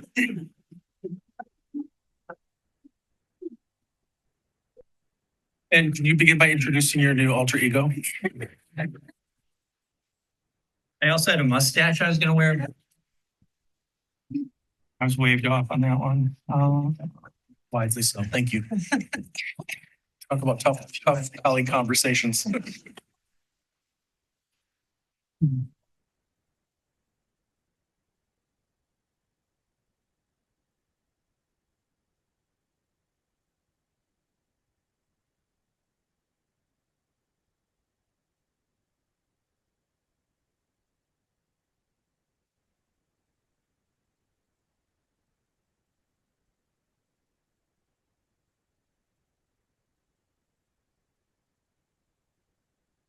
Okay. I'm Dean Hoyce, Administrator for Valor Phillips School, Wauwatosa Virtual Academy, Champions Program, GD Option 2, Children's Wisconsin School Program. I'm joined by Nikki Curry and Matt Byers, additional administrators for Val R. Phillips School. Happy birthday to Val R. Phillips. She would have been 101 today. Attention must be paid to this. Val R. Phillips was about community, advocacy, justice, and the role and power young people had in righting wrongs, and always, to quote her foundation's webpage, through Val's own gracious persistence.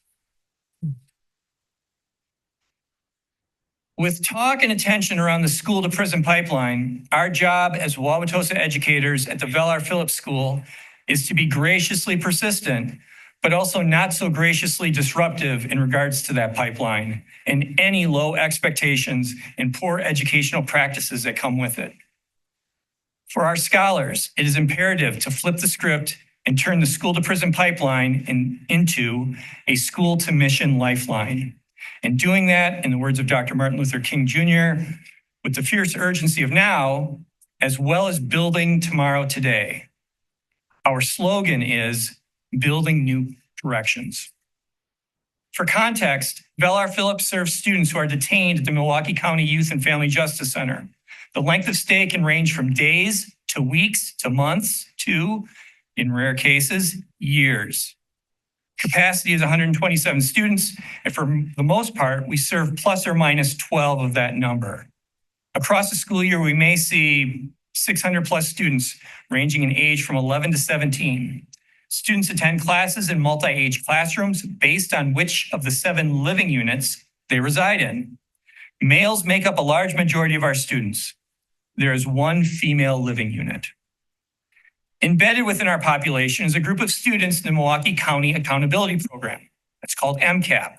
These students have been adjudicated, so they've been sentenced. But rather than being sent to the state-run facility, Lincoln Hills, MCAP is an alternative. MCAP students are on site at Val for 4 to 6 months and then are released to a highly monitored community phase for roughly 6 months or more. Milwaukee County is expanding the MCAP program in both the physical footprint as well as the number of students served, going from 24 students to 32 students. More about that in a little bit. In terms of the first question and slide, the overarching problem and challenge and opportunity is Velar Phillips must successfully help students transition from an incarcerated state to a plan that leads to successful future academic, career, and social interactions. The specific root causes: staff, what we discovered, staff need to incorporate literacy instruction within their content areas seamlessly. Staff need to grow in the skills required to assist students in managing their feelings in the classroom setting, and all staff must expose students to explicit, productive planning for a positive future post-Val. This is a lot of text. I'm going to summarize some. In terms of literacy infused in content, through professional collaboration, academic goals will be created for a key content focus standard, which combines content area skills and literacy skills. This has been measured through student evidence of learning aligned to the standard using teacher-created continuum rubrics to track growth. Teams work collaboratively to calibrate and assess student learning and growth to meet the needs of a multi-age classroom environment. Students at Vel for more than 40 school days will show growth in both STAR reading results and on those continuum rubrics. As far as educators' skills in helping students with self-management in the classroom, Vel staff members will demonstrate a 50% increase in their confidence and effectiveness in helping students increase their self-management abilities. This growth is measured by quarterly staff surveys and the percentage of students receiving an intervention with the classroom teacher who is ultimately able to make a positive choice regarding their conduct in their classes, as opposed to being removed from class. As far as academic and career plan, ACP creation, 80% of students, including MCAP and the general population enrolled at Vel for 40 days or more, will have measurable academic, personal, social, and post-secondary goals in their education and career plans to implement upon release. It's key that students both visualize and actively plan for real positive pathways to achieve their post-Vel goals.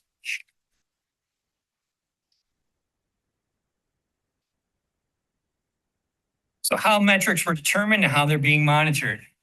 As far as literacy, we do STAR testing 4 times a year. So we have an independent objective. Individual class continuum rubrics based on subject-based literacy standards are done 3 times per year in conjunction with the SLO. So that's like the teacher evaluation system. That's their student learning objective reviews in October, February, May. Content standards aligned, its wide range of students, and its specific classroom application. As far as self-management, staff surveys 4 times per year, a qualitative measure of teacher preparation, staff data on student interventions leading to retention, which is a subjective measure of teacher effectiveness, and then infinite campus data, basically monthly looking at students sent out of class. Again, something objective. In terms of ACP, student creation of their personal ACP is ongoing, objective, and transportable. We collaborate mightily with Milwaukee Public Schools. That's where a majority of students return. And there's ACP planning classes. Monthly, it's set aside, it's explicit instruction within the classes.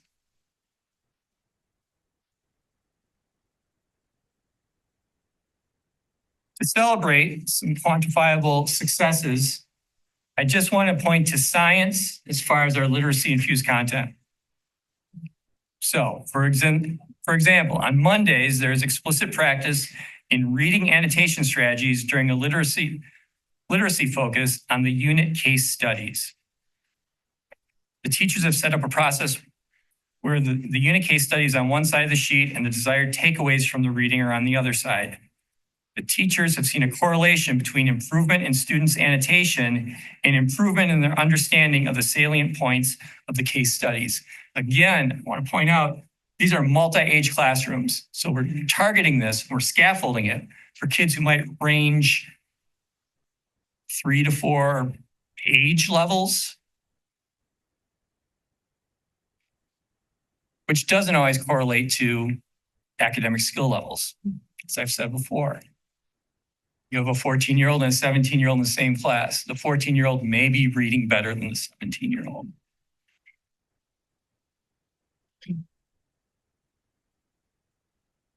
In terms of educator skill in helping students with self-management, staff surveys, we had a scale of 1 to 10, the percentage of staff saying they had access to effective strategies when working with dysregulated students rose from 48.1% to 53.8%. In terms of student ACP creation, all students in both general population and MCAP are receiving monthly ACP instruction and working on their ACP plan.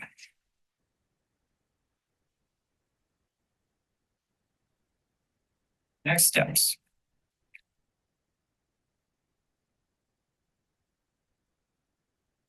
We're going to continue our work in the overarching problem and opportunity of successful student transition by sustaining the school growth plan. School growth plan, the dynamics of a physically expanded school and facility is big. It's important. I'm going to be passing out another sheet that just explains, it's a local news article by the Neighborhood News Service, just what that plan is from the county. For some of you keeping score, Governor Evers also just yesterday sort of announced his own sort of $500 million, renovation of the correctional system, which has some overlap with the youth system. And our vision of a Bell R. Phillips graduate, well, it's the vision of a TOSA graduate in general. Now, to this point, we haven't had students long enough where we graduate them per se. We're thinking for a subset of student that needs to change. It's leaving things to chance for students who are maybe older in age or have shown interest in apprenticeship or pre-apprenticeship trades, which we've already been doing some fundamental work with. And so we're looking at how do we look at competency-based diplomas? And maybe it's a case where if a student has been released, we still have contact with that student if we know we can get them a diploma or that credential, even if it takes a couple additional weeks.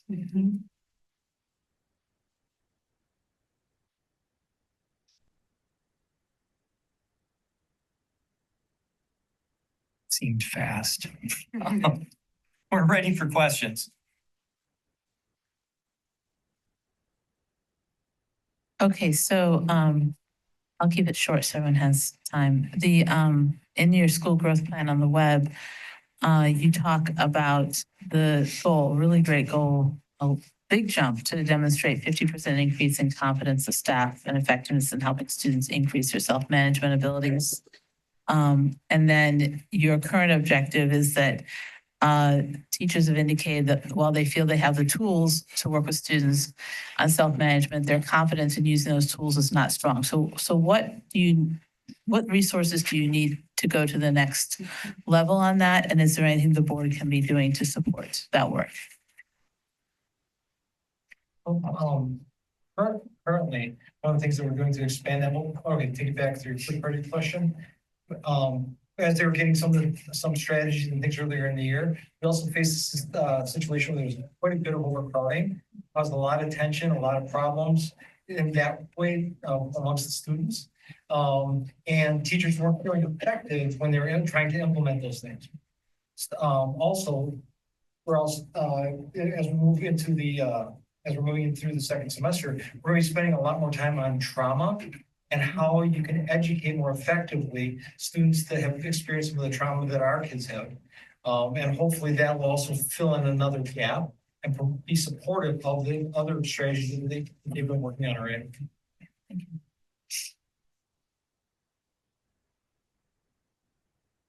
I just have a couple questions. First of all, you were my dean of students when I was at Pius like 25 years ago, so it's really funny to see you here. And I only had to meet with you once, so.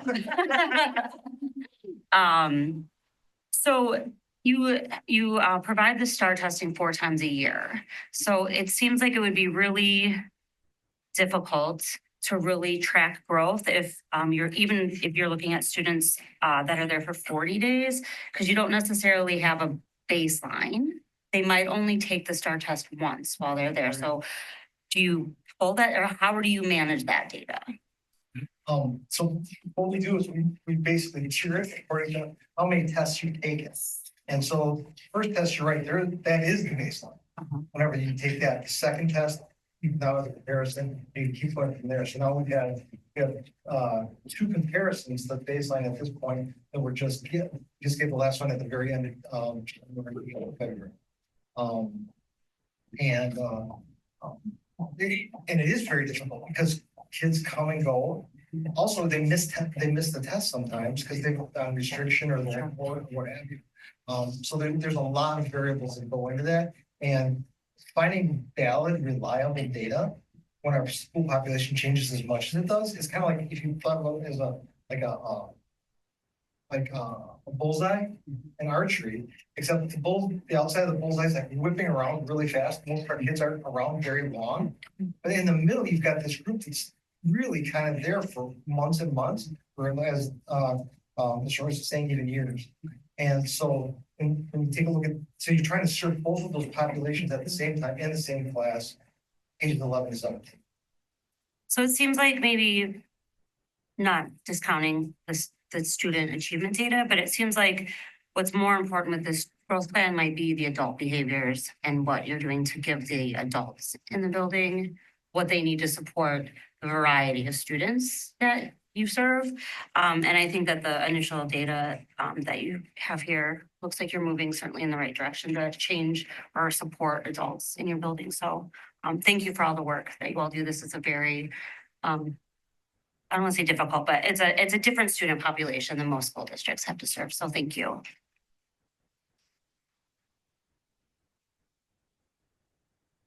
Other questions and comments?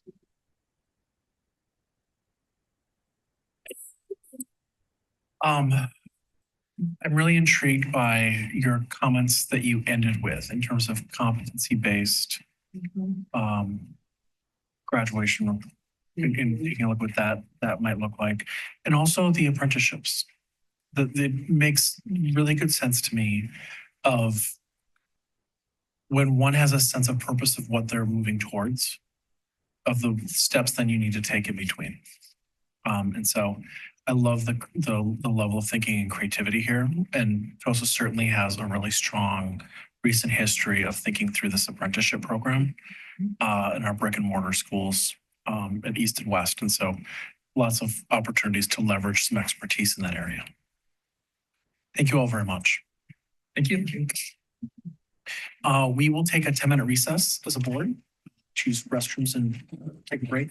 And then we will be back with McKinley, Whitman, and West. Thank you, everybody. We are back in session. We will be getting moving along. I would ask any conversations that are wrapping up if you might step into the hallway. We have McKinley, followed by Whitman, and then West to wrap up this evening. My colleagues on your right, my left, have a red sign and a yellow sign. They will flash them at you or I, depending on if the board's chatting too much or you are, to let us know. The yellow is 1 minute and the red means cease all communication. Thank you all for being here and looking forward to hearing your presentation. Yeah, thank you so much for allowing us to come and talk. My name is Ted Martin. I'm the principal at McKinley. I'm going to have Wendy introduce herself. Sure. I'm Wendy Domena. I'm the instructional coach. And you guys just met a really cool person. She is probably the kindest person and one of the wonderful, wonderful assets that we have at McKinley. I know myself as a learner, so I'm going to set my timer. I'm not texting. I'm just looking at my own timer, knowing myself as a nice ADHD learner. So good evening and thank you for this time tonight. McKinley is in the midst of meaningful change. But let's be real, we know this. Our commitment to growth remains unwavering. Through deep reflection and data-driven strategies and a renewed focus on equity, collaboration, and high expectations, we are ensuring that McKinley is a school where every student thrives and feels like they belong. Tonight, I'll walk you through our progress, the shifts we've made in response to our root cause analysis, and the immeasurable impact of our efforts. From strengthening our instructional practices through PACE to fostering a more inclusive school culture, we are taking deliberate steps to create a lasting positive change. This work isn't easy, but staying the same also isn't an option. Let's dive in where we've been, where we're going, and how we're building a stronger McKinley. So last spring, just like every other building, we did our own root cause analysis. We followed the same practice. I actually got to watch Jordan do his at Eisenhower. I saw Ms. Foch lead that. And we, as an SLT, did the exact same process, followed the exact same process that everybody did. We understood that this was going to be really, really hard. And then we understand that root cause analysis also oftentimes results in a little bit of a gut punch, as it really calls into a lot of things into perspective. So acknowledging that systematic changes, especially when they involve deeply held beliefs and practices, can be difficult. We also want to acknowledge that this analysis is not a blame. It's about clarity. We can't fix what we don't acknowledge. And this is the foundation of our work that we did when we created our school growth plan. As you all are aware, based off feedback from our staff and feedback and through collaboration with our leadership team, we decided that, hey, this is causing a big reaction. So let's throw this out and let's do something radically different that the other buildings haven't done. And let's use a third party to help us lead this work. And so, again, this isn't disregarding what we've learned. This isn't just throwing it out and saying, like, we're not going to pay attention to that. This is, hey, we need to do some soul searching. And let's make sure that we're doing it in a place that feels supportive and that it's all inclusive. Instead of relying solely on SLT's findings, as I said, the third party will now lead the process with the entire staff. This is a significant shift and something unique to McKinley. The goal is to engage all staff in the process, ensuring that our analysis is truly reflective of the perspectives, experiences, and realities of our school. This way, we develop a shared understanding and a common goal rather than working from separate perspectives. Paige Richards, as many of you know, has started leading this work. And last week, she led the first session, which was just to get a common understanding of the strengths that we have when it comes to our mission, vision, and core values. On Monday, she'll be leading our second session, which will be trying to find a common problem of practice. By resetting this process, we'll be with the full staff involved. We're ensuring that we have greater buy-in, deeper understanding, and a unified commitment to moving forward in a way that works for all students. Regardless of what might come out of that, we have an understanding of where we probably need to go. With the current root cause analysis, we kind of identified three major areas that we need. Stronger student learning and growth through small group instruction and win time. You guys have heard win time a lot today. Improved collaboration and data-driven instruction or decisions. That has also come up through our PACE conversations today. And enhanced school culture and student well-being. I am generally curious to see what insights our new root cause analysis will bring and where it will lead us. However, I know that these three areas that were laid out here are just basic, understandable best practices. We have also had let me get to my monitor metrics. I'm jumping ahead a little bit. We have been monitoring this through our monitoring metrics. This summer, we were ambitious, maybe a little too ambitious with all the monitoring metrics that we wanted to put in place. But we wanted to make sure that we had an understanding of the adult practices that are happening. When we know better, we do better. That's one of the things that we constantly say is an SLT. And so with our monitoring metrics and from my old 5th grade teaching and making a choose your own adventure story, we made a Google form that tracks these behaviors. Small group instruction, student engagement, students being called on, being on schedule, equity core belief number 8, and then our pace. We'll notice that we have the months on there as well. That is the month when we started focusing on that as a staff. And that we started tracking that. We didn't want to track everything all at once because that would be a little overbearing. We have had successes. Oh my gosh, we have had some great successes going on here. Last year, coming in as a first-year principal at McKinley, there was a couple things that I noticed that we needed to look at right away. First was our special education. I have to give mad props to Luke and Stacy for just helping with this process and helping me understand a lot of the things that maybe need to be shifted. Our risk ratio for reading is below the district average now. For math, we are still above the district average. However, we are now below the district average for office referrals for students with IEPs and below the district average for suspensions with students with IEPs. Just 2 years ago, the students with IEPs was in the double, almost the, let's see here, was at 14.53. So we have made huge growth in that overall. Other successes that we're having is our student support team. Coming in and learning the different systems that are in place, we have built this new system from the ground up. I am benefiting from the fact that we do have some shared staff with Mr. Stein. And so a lot of the great things that they are doing at Eisenhower, we are trying to match here as well. We have also worked with our MLSS coordinators on creating a structure for our SST and making data-informed decisions when it comes to behavior. As a result of this, we are projected, we have PBIS celebrations each month, similar to Mr. Stein, and we are projected to have a lower rate of minor behavior incidents at the end of this year. We are also projected to have a lower frequency of repeated major behaviors as well, which is, again, a huge success.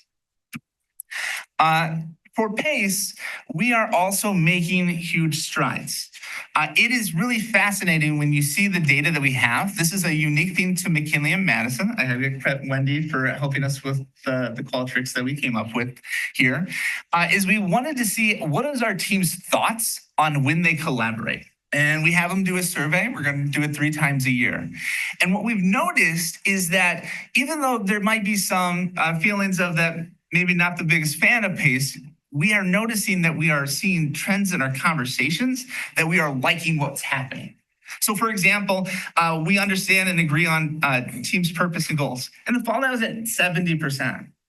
We are celebrating the fact that we are now at 94%. That's a big deal. Even communication between members is open and balanced at meetings. In the fall, that was 75%. 100% of our staff is now saying that our PACE are having open and balanced conversations so that people are not just hogging the entire conversation. Mm-hmm.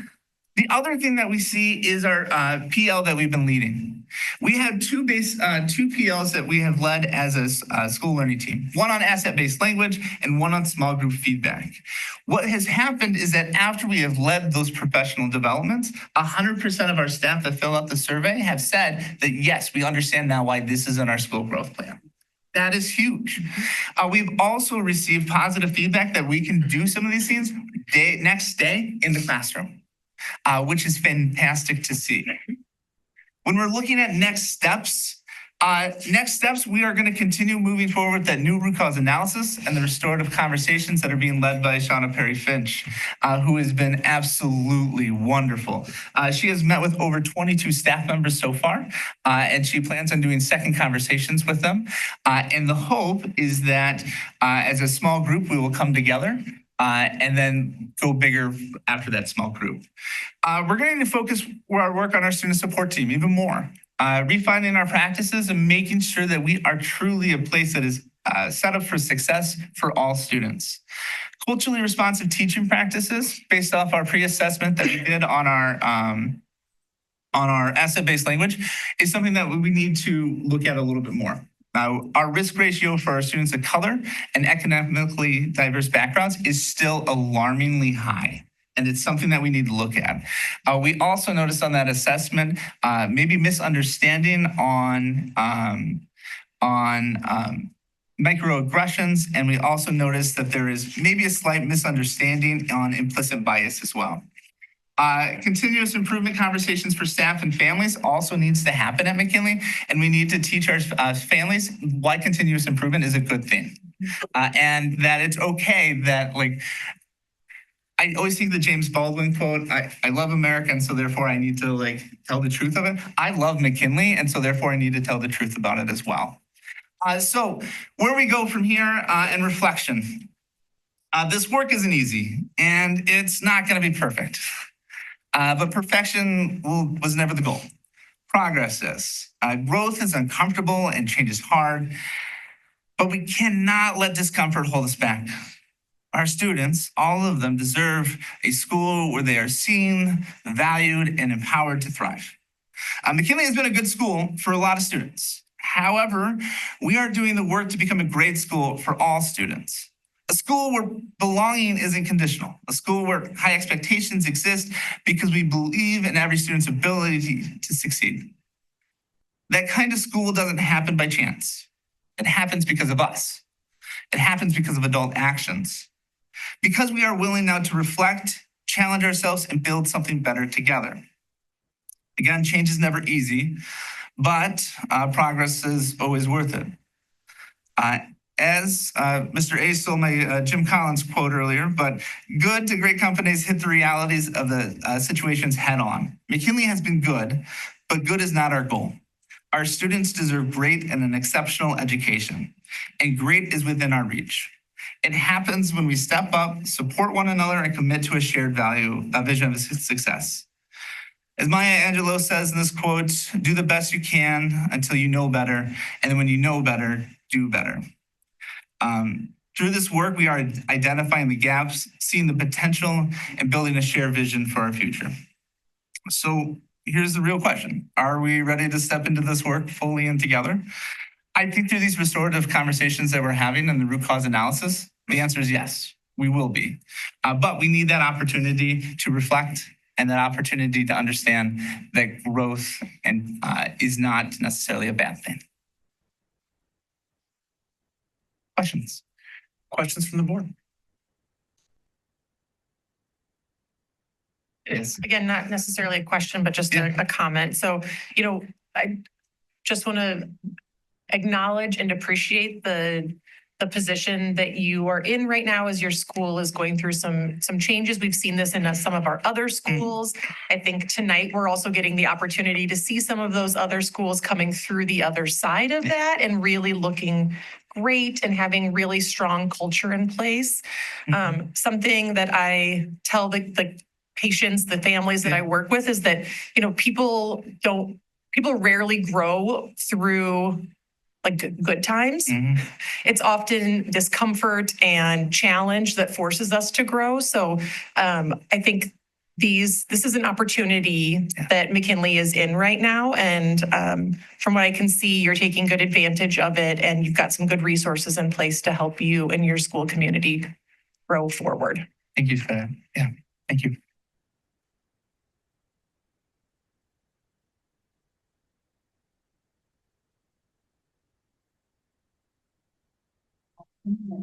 Growth plan is it seems like implementing small groups is a challenge. Yeah. For at least some staff members. What do you think is the barrier to implement?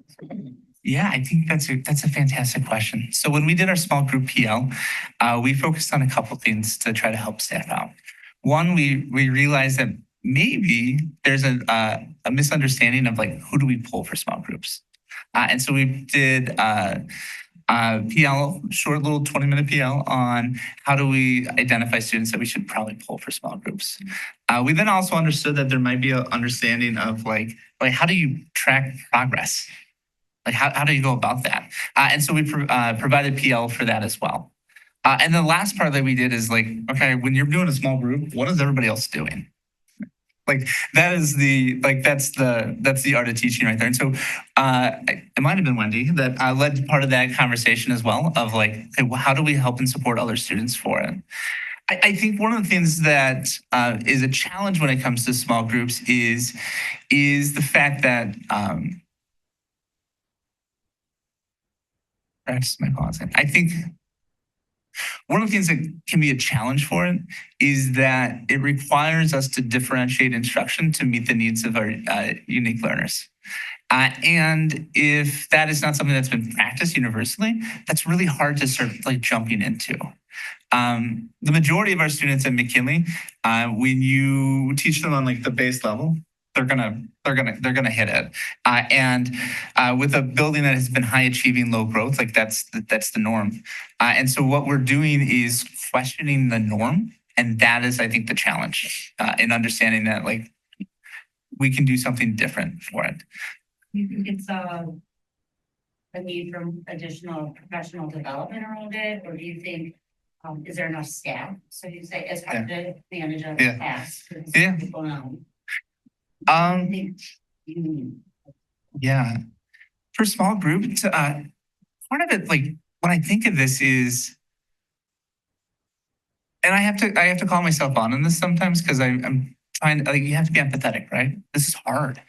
I think about like when I was in the classroom, like I was only in the classroom 4 years ago. Like I taught during shutdown.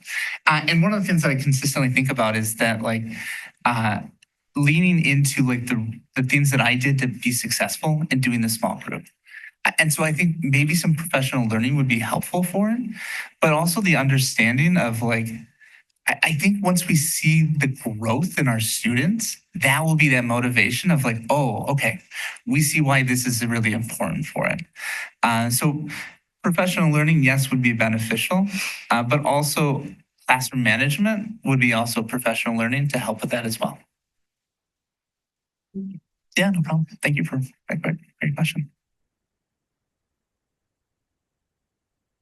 Dr. Worley or Jason? I guess I'll just ask my typical question. I think Liz maybe already hit on it, but what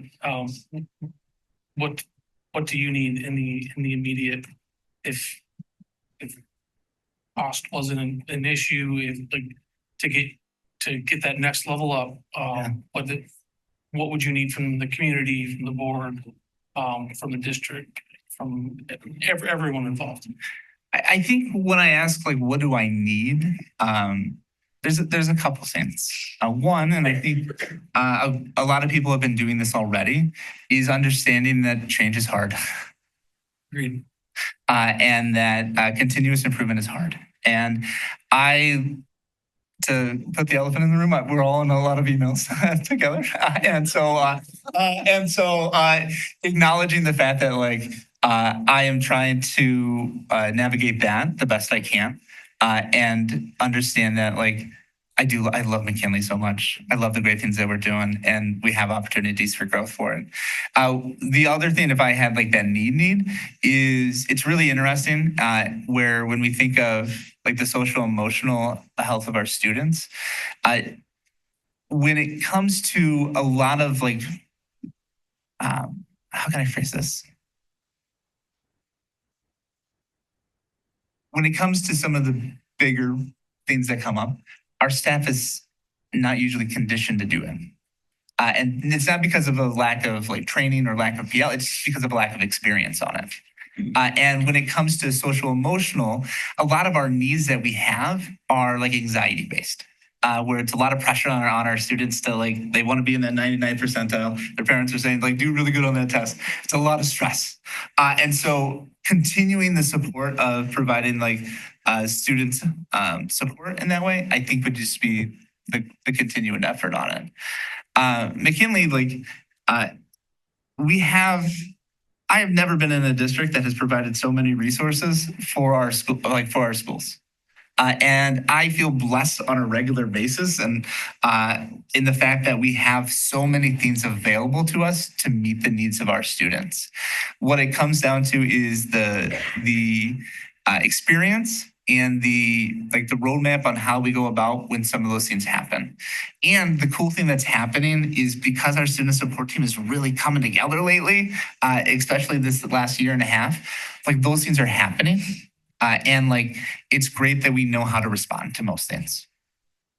Great. And so I just want to touch a little bit more on the social emotional aspect, the anxiety. We are all still recovering from COVID and everything else and the constantly changing world that we live in today. What types of tools specifically are you missing from that social emotional? Is it space and things and sensory areas or break areas? Is it a change in the culture and change in understanding of how different students may have different sensory levels or have different thresholds of where they need to take a step back, take a breath. Like, I guess, what do you think may be missing or what's like, I guess, what would your priority be if you could? Yeah, I think it's an understanding that as a universal system, I think one of the things, and this is an absolute, and I don't really like absolutes to be honest with you, but one of the things I think that we can further our opportunity for growth for ourselves is understanding that students are come with a variety of needs, and that's a-okay. And that as educators and as a system, that is our responsibility to help meet those needs. One of the things in some of the great conversations that I've had with families of like finally feeling like our students with IEPs like belong at McKinley. Finally feeling that they have a voice and finally feeling that like we are not viewing their children as burdens. And so helping to continue to change that culture through the conversations that we're having and by providing, and we're working on this year, of providing solid tier 3 interventions for students that have behavioral needs. And so we are in the kind of discovery phase of that. Even this year, we just piloted it with our 5th grade. It is not a social emotional screener. It is a needs assessment that we're providing. We did it with all of our 5th graders just to see like, okay, where are we struggling at?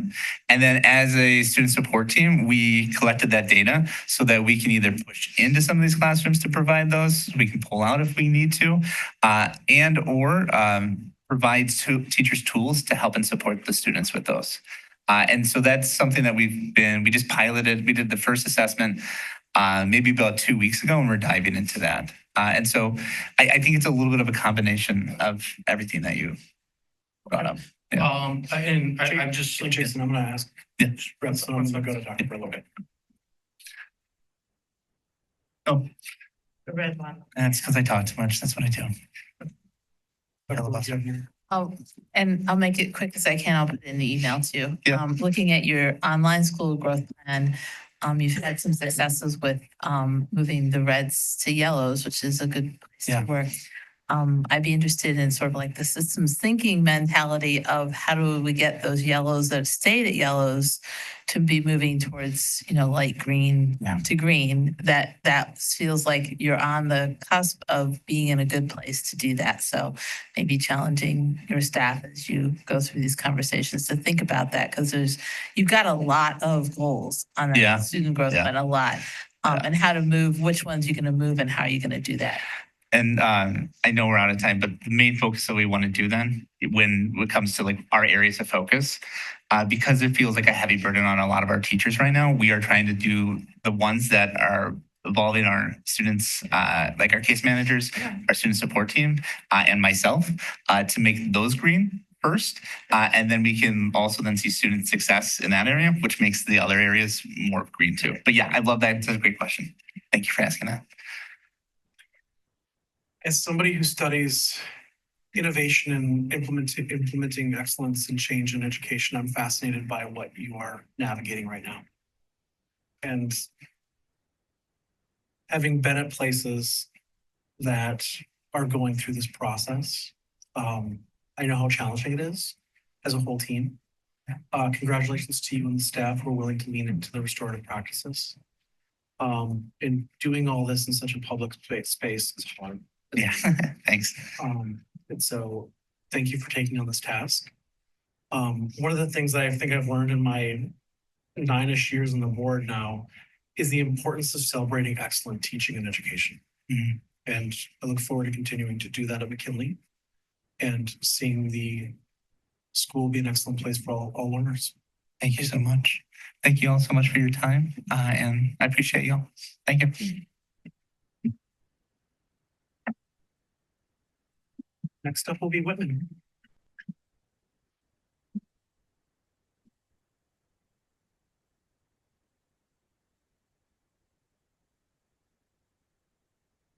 Mr. Gala, you're close. It's still awake. What? It's still awake. It's been a long day.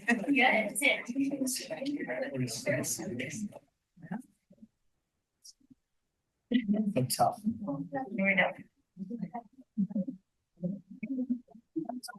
The plan was.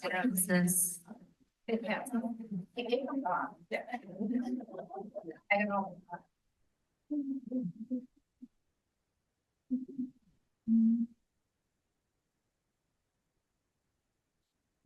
Should I be finding this in the email? Yes. Okay. It should be in.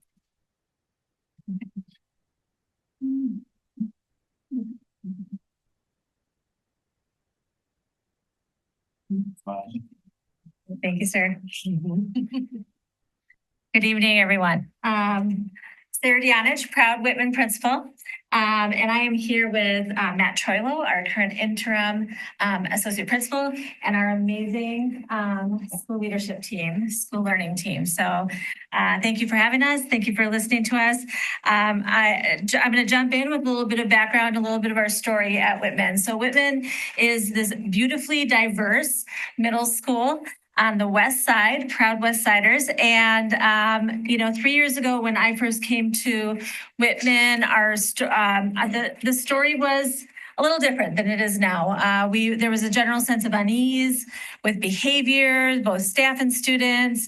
There was a strong need for responsiveness around the shifting demographics of Whitman.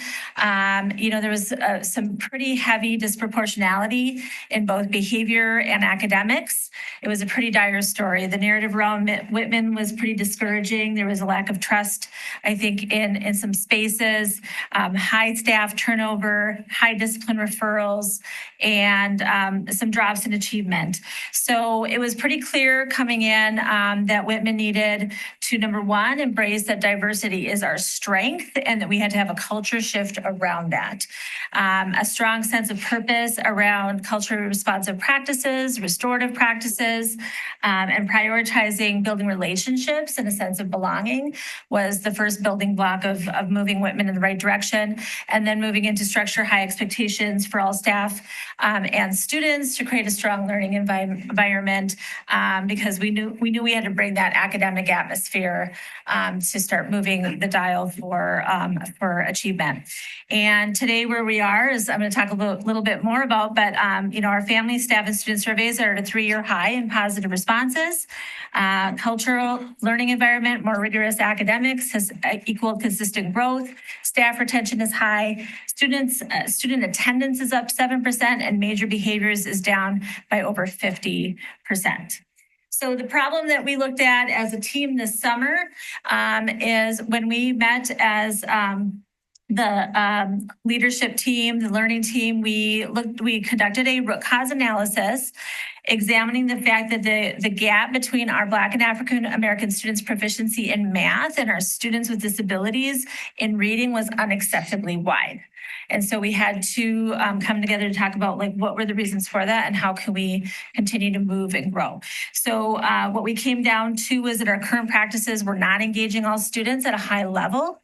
And we needed a more deep, targeted, culture responsive approach. And high expectations that was the phrase that came around all of it. We have to continue to raise the bar and for our staff and students to grow together. The goals and metrics selected, we knew they would lead to school improvement because we had to focus in on some instructional levers of clear learning environment. First, we have to have a learning environment that is conducive to learning.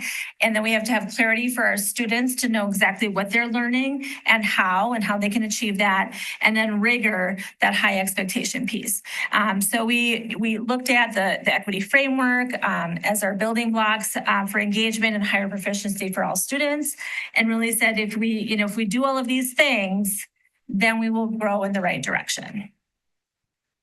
So created a rubric around what those meeting expectations would look like, put that into a Google form, and then as administration, we were able to consistently do walkthroughs within our classrooms.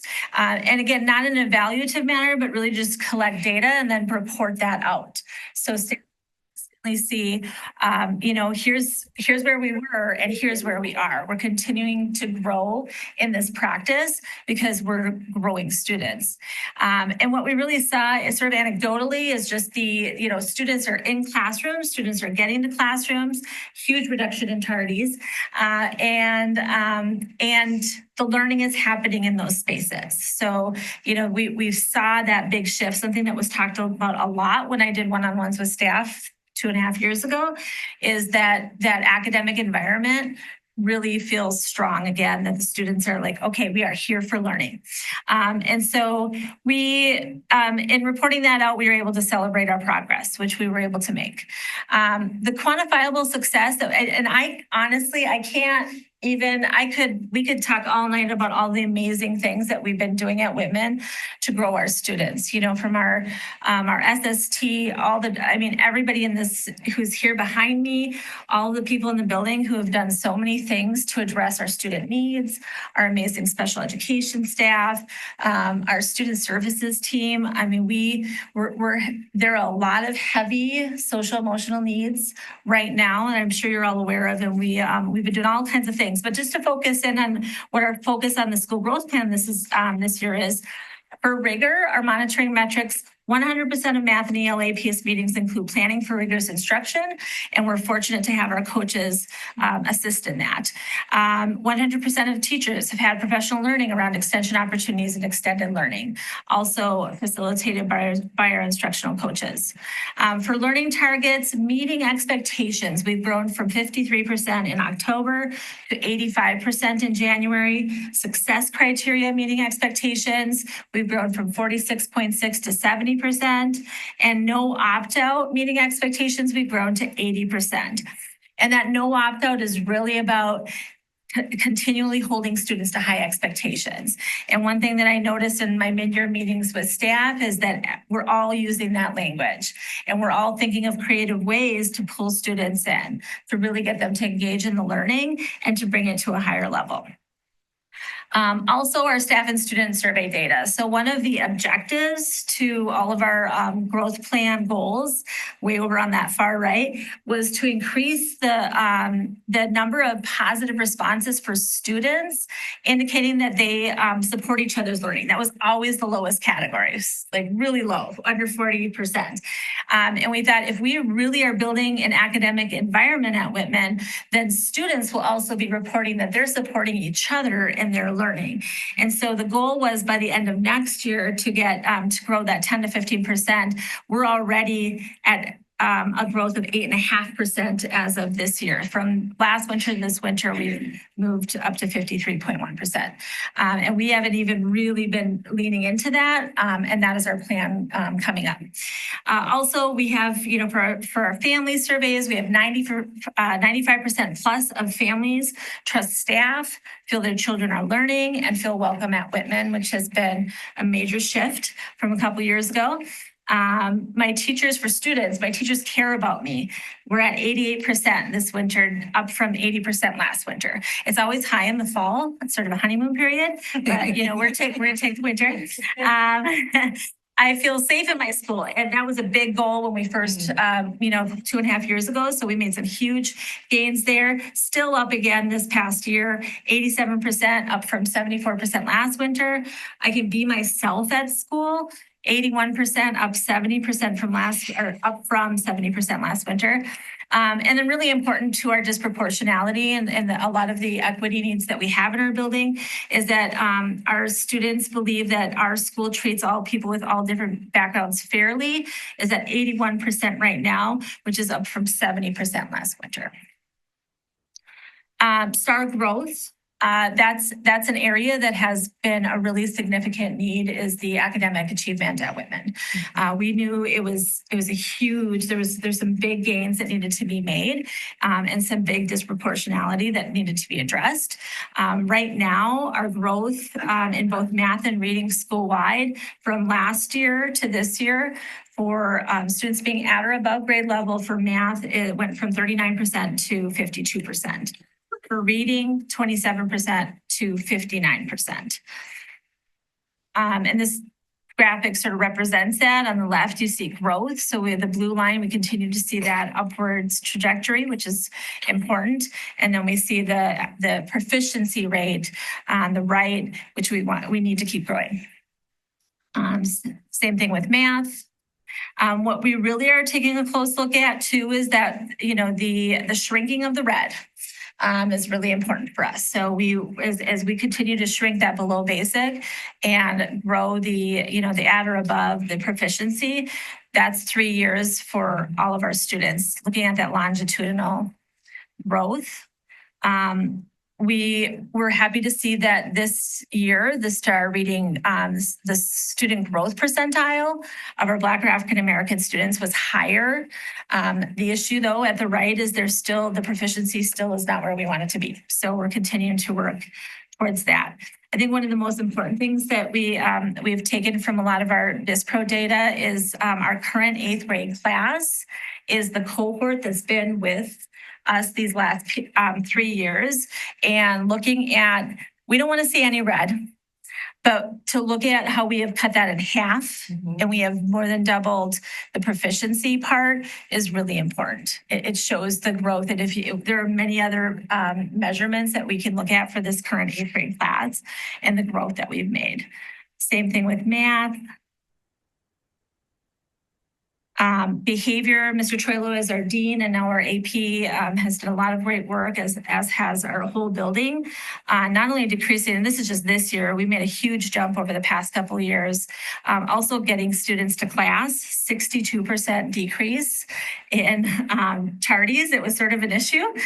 We had apparently the hallways were a place to be, and we have really, we have cleaned that up. We are getting everybody to class, and that is just the language of our building right now, and students know how important that is. We also want to continue to address the behavior disproportionality. A lot of movement in the right direction. We are not there yet. We know we have more work to do and continuing, and that's a big piece of our restorative practices work. We also work with Shauna Perry Finch. We were fortunate to have the grant moved over to Whitman, and we were given, we applied for and won even further grants. So we just had actually yesterday more training of staff with Shauna Perry Finch, and we're rolling out some work with the students as well to continue that work. So the next steps in the successful implementation of our SGP is to continue on focusing on the professional learning around instructional planning for rigorous and engaging learning. We've done a lot of that cultural shift and the behavior, getting students to class and learning.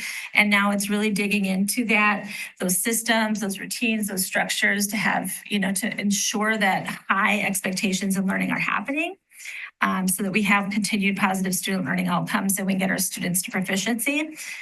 We are defining as a building what successful implementation of restorative practices looks like for us.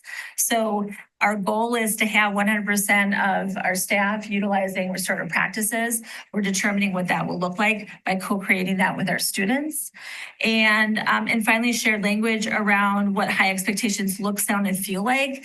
We're going to roll that out. The brilliant ideas of our SLT to students. So we have that shared language and students feel like they are part of that. And how do they contribute to, what does it look like for them to have high expectations and to live up to those expectations? Dr. Worley.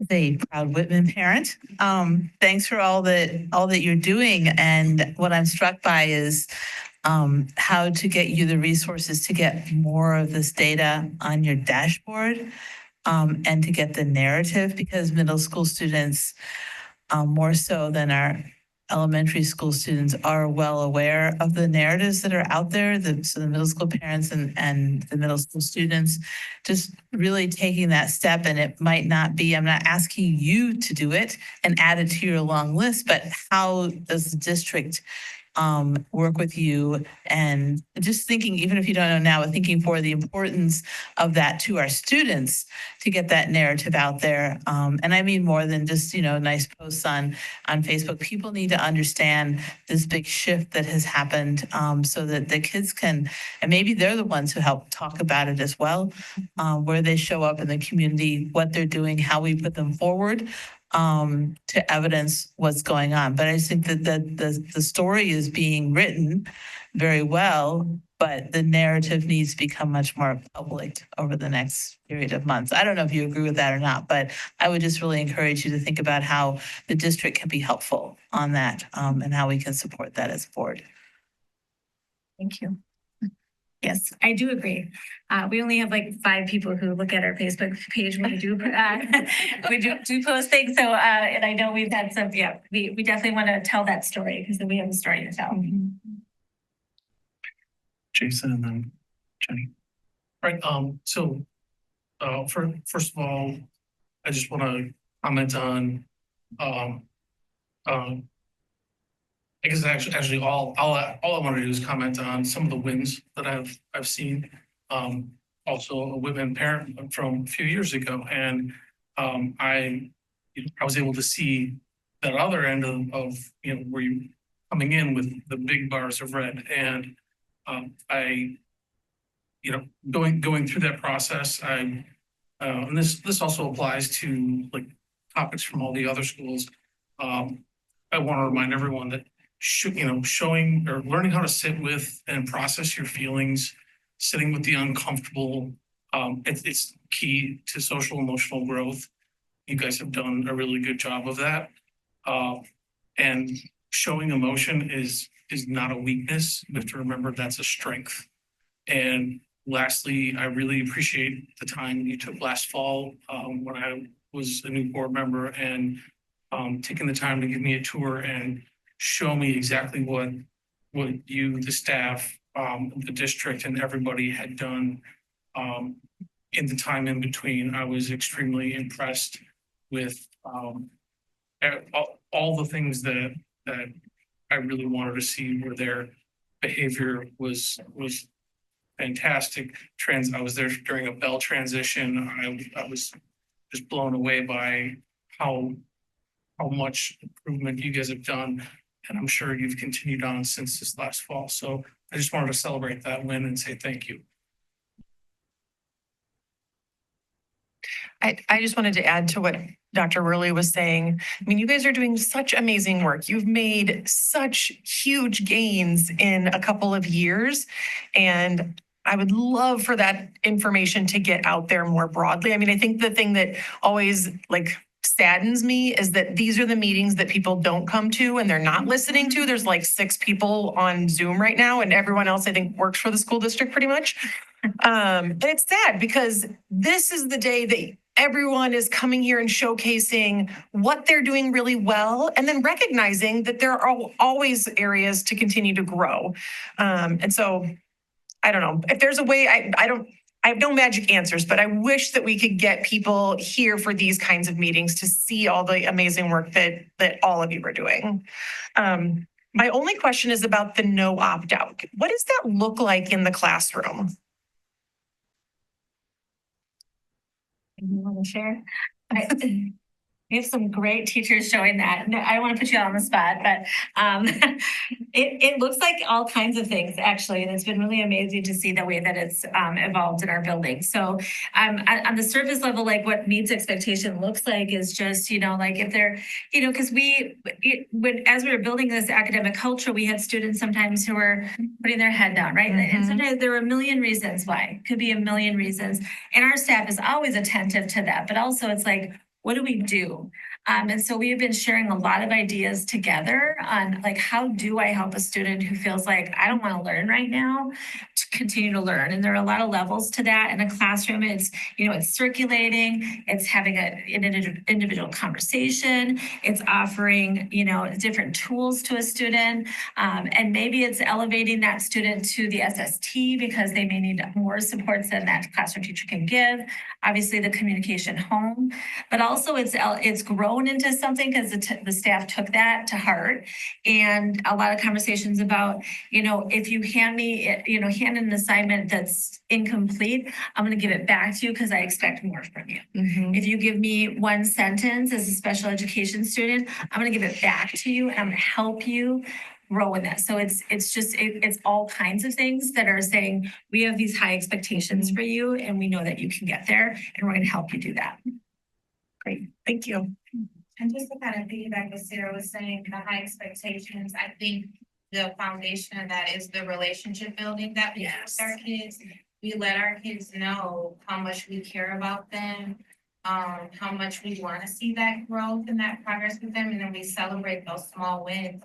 So in part of that, establishing relationships, if you see a kid with their head down, right, or you see a kid that's not engaged that day, because you have that relationship, being able to have that conversation with them, ask them what's going on. It may be something small like sticking a Post-it on their desk, like, I see your head is down, like, what's going on? Do you want to talk about it? Or, keeping a kid after class for a few minutes and having a brief conversation, and just really always maintaining that high expectations, but then also realizing that they're middle schoolers, right? And the social emotional component that comes with that, meeting them where they are in that respect, but then also letting them know that we're holding them accountable. I'll add to that, like on the other side, like on the instructional planning side. So planning for like giving students tools so that they're not opting out. So for instance, like having anchor charts in the classroom with different discourse starters, or just like the tools for kids to access around the room to help them to opt in, and like really intentional during our PACE planning meetings, thinking about the students that we know more frequently want to opt out. How do we make it safe for them to, create an environment that's safe to make mistakes, and just utilize strategies where teachers are calling out all students and everyone, as opposed to like just the people that raise their hand, but creating random selection where students feel safe to talk in front of their peers. That's great. A lot of what we heard from the other leadership teams is that they're really leaning on adult practices in their buildings. And a lot of our schools are like working to get there, I think. And through your presentation and your growth plan, it seems like you really have already built the culture of your staff. And it feels like even you have like very high level of buy-in from your staff.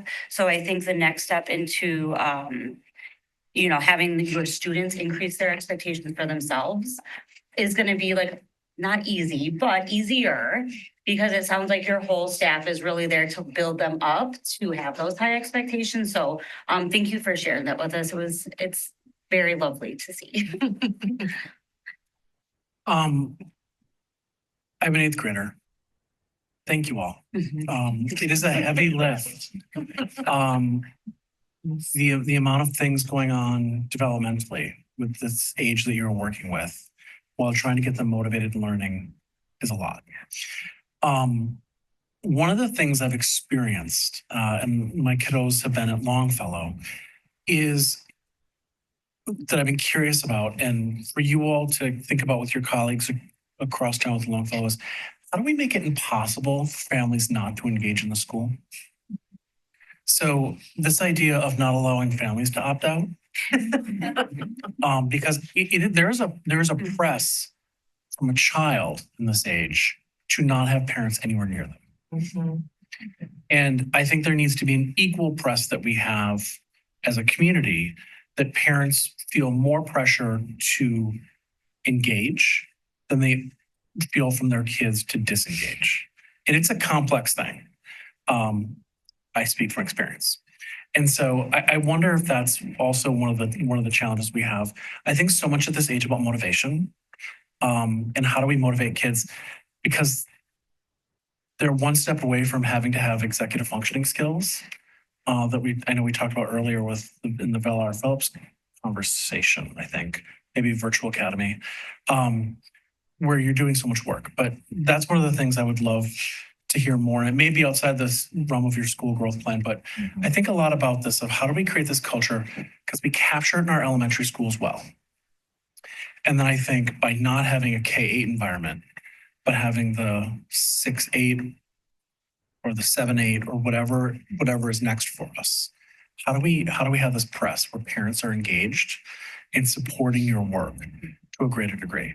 Because I think as parents, how do we help the work of the teachers in ways that maybe we haven't always in the middle schools in our community as well as we need to? Thank you all for your work. I got the red card, and so I'm going to stop talking. Thank you so much.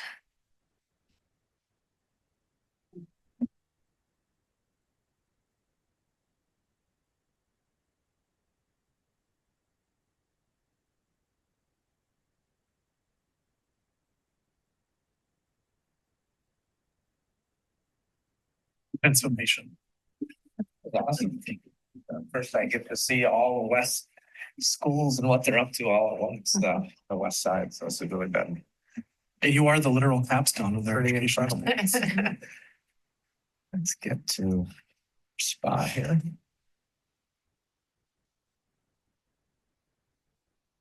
Sure. Slide sharing. Well, good evening, everybody. I'm Corey Gallo, the principal at Wauwatosa West, here with my incredible teammates, Paige Reckie and Casey Smith, and our wonderful student here flanking us to my left. You can weigh in as you see fit if I start to make things up.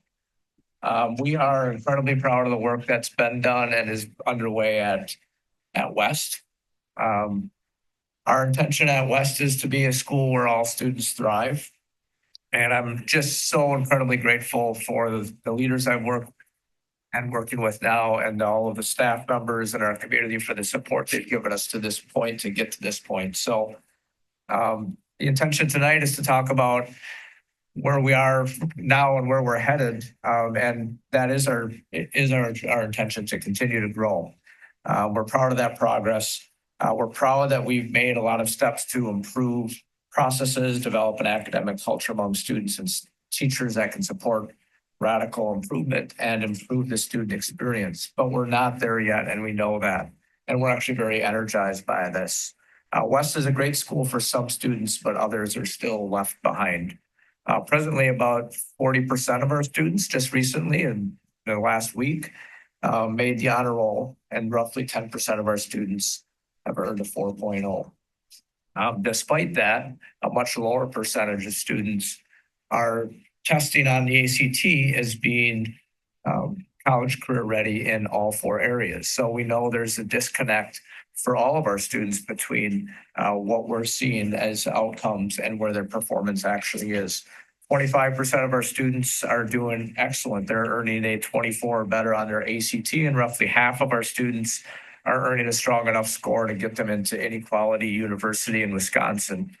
At the same time, 25% of our students are earning below a 16 and really don't have a real viable path or plan or grounded hope in what they may do to be gainfully employed and successful after school. Among the students that struggle the most in all of the data we track, traditionally marginalized minority students, students with disabilities, and students that qualify for free and reduced lunch are widely overrepresented in our data sets.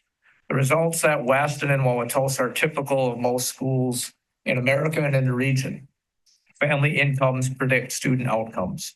While this is disappointing, what I'm really excited about is all of the staff at West and our leadership team at West are energized to be the school that becomes the model for breaking that cycle. And there's some early signs that we're finding success. A cornerstone of our improvement at West is the opportunity myth. This 2018 report spoke specifically to the challenges we need to address to get improved results at West. They posit that many students, particularly those from low income and minority groups, are not consistently provided the necessary tools and high quality instructions to succeed academically. We need to raise the bar for students by providing consistent access to what they describe as the 4 key resources to make opportunity a resource. Those 4 key resources: grade appropriate assignments, strong instruction, deep engagement, and high expectations, are at the core of all of our work. Our 3 primary goals are aligned with those. So our instructional improvement goal, discourse, which you've heard a lot about, really represents all 4 of those key resources referenced in the opportunity myth. In that goal, our intention is that all students in all classrooms have depth of understanding and agency over their learning. Our academic planning goal relates very specifically to the concept of engagement and providing purpose and hope for our students at West, so that students have a plan for their future, increasing their engagement in the classroom and at school, so they're prepared to lead and succeed after high school. And our behavior intervention goal is intended to help those students with the greatest needs to be sure that they're supported to find success to meeting high expectations, and that goal is also aligned with engagement and high expectations. Just to give you a bit more insight into our discourse goal, and we've heard that word a lot, and I guess just to break through the jargon, all of us have seen Ferris Bueller's Day Off. We all remember the classroom scene of, Bueller, anyone, and we all relate to it. That's why it's so funny. The idea of discourse is to eliminate that sort of instruction. We want students carrying that cognitive load, being engaged in high-level discourse and activities, so they're carrying the cognitive load in the classroom. So our goal is that 90% of classrooms observed will have 50% or more students responding orally to express their thinking. And as you can see in Ferris Bueller, what was there, maybe 1 student engaged and about 10% drooling. So what have we done? Monthly staff professional learning, just to share specific discourse strategies, practice equity discourse moves, advancing mindsets and belief in all students, modeling best practices during professional learning, calibrating instruction in classroom videos so that teachers can see what great looks like.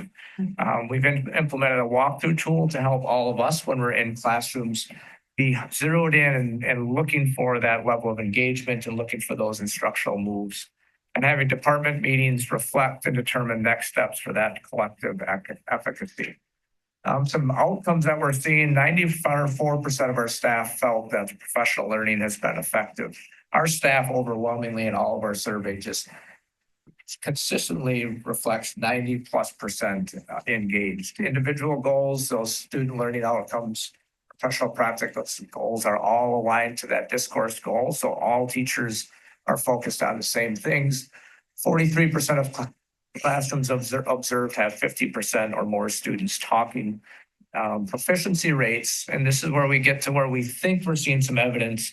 Proficiency rates have increased in math and reading on STAR from fall to winter. This winter, we had in every measurable area, we're seeing STAR results that were positive. The percentage of students hitting their growth goal from fall to winter increased in reading and math. The growth rate and proficiency for students with IEPs and students of color from fall to winter in math and reading outpaced students without IEPs. So again, that's only one data set, but it's some indication that things might be starting to turn and we may be starting to get those results we're hoping for. I'll turn it over to Paige, who will talk through the career pathways goal. So our ACP work is focused kind of on 2 prongs here. One is life after high school. Obviously, we want our kids to be prepared and know how to take those next steps, but even more so for us, how it ties in with our academic goals and our behavioral goals is trying to help students understand that the steps they take now directly impact what is going to happen. So it's not about being set up to be able to take those steps after high school. It's tying in what they're doing now to that point. So you don't want to be sitting in a math class and saying you're doing this equation so you can pass math. We want them to understand where that's leading them to. Part of the reason, or part of the place that spawned from was when we were sitting in things, unfortunately, like administrative hearings or parent meetings around things, and we're asking kids, what does life look for you at like after high school? The large majority just didn't have an answer. And so how are we telling them you should want to advance and have this intrinsic motivation to advance when they don't understand what they're even advancing to? So that's where this all rooted from. What have we done? I kind of broke it down into 4 different areas. So expose is increased student exposure to career opportunities. So we did kind of a cool novel approach where every single month, a different content area is assigned being the ACP content area of the month. And so in that month, they have to do at least 5 exposures within their classrooms to expose kids to different careers in that content area. So we've had 100% of so far our content areas doing at least 5 exposures. Many of them have gone above and beyond. They've done some really creative things. Yes, we have the speakers coming in, an actuary to talk to the math classes and things like that. But our world languages group is up right now, and they are actually bringing in some manufacturing groups into West to talk about how you might use world languages to fill one of their roles, especially between their business offices and then their direct workers. So they're really stretching their minds in terms of what that looks like, and I think that's pretty cool to see. Engage, increased engagement and advisory-based Zello lessons. So you can see at the bottom there, one celebration is in the ARC network, which is hosted through CISA. We are one of a handful of schools that have 100% student login in Zello. Zello is our platform that we do our advisory lessons through. And so to see students when we're trying to push for those advisory lessons and pushing that engagement, they're rising to that occasion. So that's great. Career Connect is something that we partner with the community in, where we bring in different businesses during the lunch periods. We're looking to expand that to the hours outside the lunch periods as well, where students can go and learn more about those careers and let us know if they'd like further information on those careers. So taking a step further, our latest thing being the Fire Cadet program. So students that were interested in firefighting, they can take it that next step further. And then connect parent guardian engagement through a small team conference agenda. So tonight we have parent teacher conferences. So they might look a little drained. Our first night is we shifted to a small team conference where we invite families in on that first night that maybe otherwise might be reluctant to come in. And one of the questions on there is asking the student to open the entire conference with, where do you see yourself after high school? So that every conversation past that with the teachers, with the guardians, shapes around there. So our outcomes are the 100% completion, ACP checkpoint. We've gone up by almost 10% in terms of students completing those Zello lessons. 82% of students who completed the Career Connect survey, so that was helpful in advancing their post-secondary planning. And then, like I said, this evening was our first one. Upcoming, probably the biggest thing, if I was just going to hand one of those 3 points, is we're exploring RFLs, which is responsibility for learning, seeing if we can get that into a student's actual advisory that the parent would see, that they could see then whether or not their student was completing those advisory lessons. Otherwise, we're relying on the student to share that information with their parent. And our final goal, which Casey can touch on, is related to how do we help remove the barriers for those students who struggle the most by being identified as struggling academically, in attendance, and in referrals. Really looking at 20 students in a group that represents all of those challenges and barriers. So you want to speak to kind of where we're at? Yeah, so our behavior goal really ties in the components that Corey and Paige have talked about. Our biggest thing was to recognize that we have a handful of students who are severely disengaged every single day.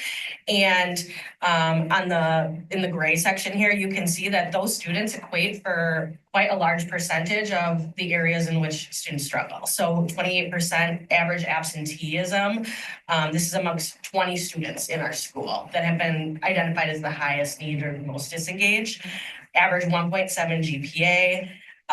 They equated for 27% of our total office referrals this past year and 35% of our suspensions in the first semester.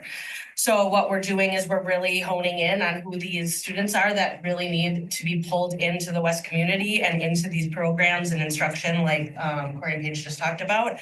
And what we're doing is we're creating an entire program that wraps around them to one, give them a voice, help them set their own goals, bring the families into those conversations, and then really have teachers teaming around them to ensure that those kids feel supported every single day. And as they're working towards their long-term and short-term goals.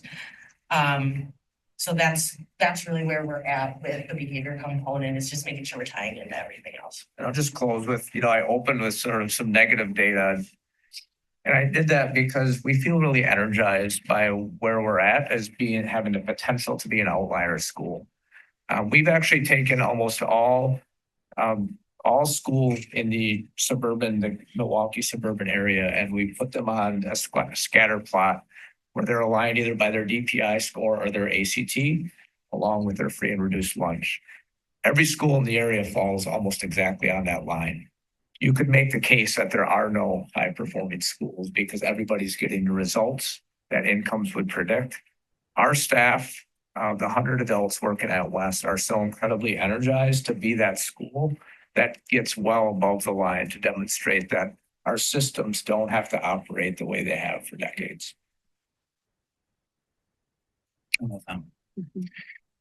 Jason? So kind of early on in the presentation, you had mentioned that there were tools missing for some of the marginalized groups. I was wondering if you could be a little more specific on what those tools were. Are they physical things, items, support structures, just in general? I think it comes down to expectations, just having high expectations for all students that they can perform in the classroom, engage in the classroom. You've heard other leaders talk about no opting out. I love that language. That's very consistent with what we're using. That if you're in that classroom, you're going to be expected to solve a problem, to answer a question, to be engaged in grade level content. And when we talk about warm demanders in education, those teachers who we all know and remember, who we love them, they loved us, and they had high expectations. And there's some teachers who are warm and some who are demanding, and just the other half. I think we openly talked as a staff about West is probably high on the warm. We can be higher on the demand. And I think that's what this is about. And it's the same with behavior. You created a behavior matrix. We believe that every student at West can behave in a way that can help them and the people around them be successful at West. And we build the supports to make sure that we're helping them meet those goals. And when they step out, and they do, when they're in West, we tell the teachers, just love them. They serve the consequence, now they're back. Let's support them so they're not back in the framework. So a lot of it is about having those high expectations and having the supports in place to help them reach them.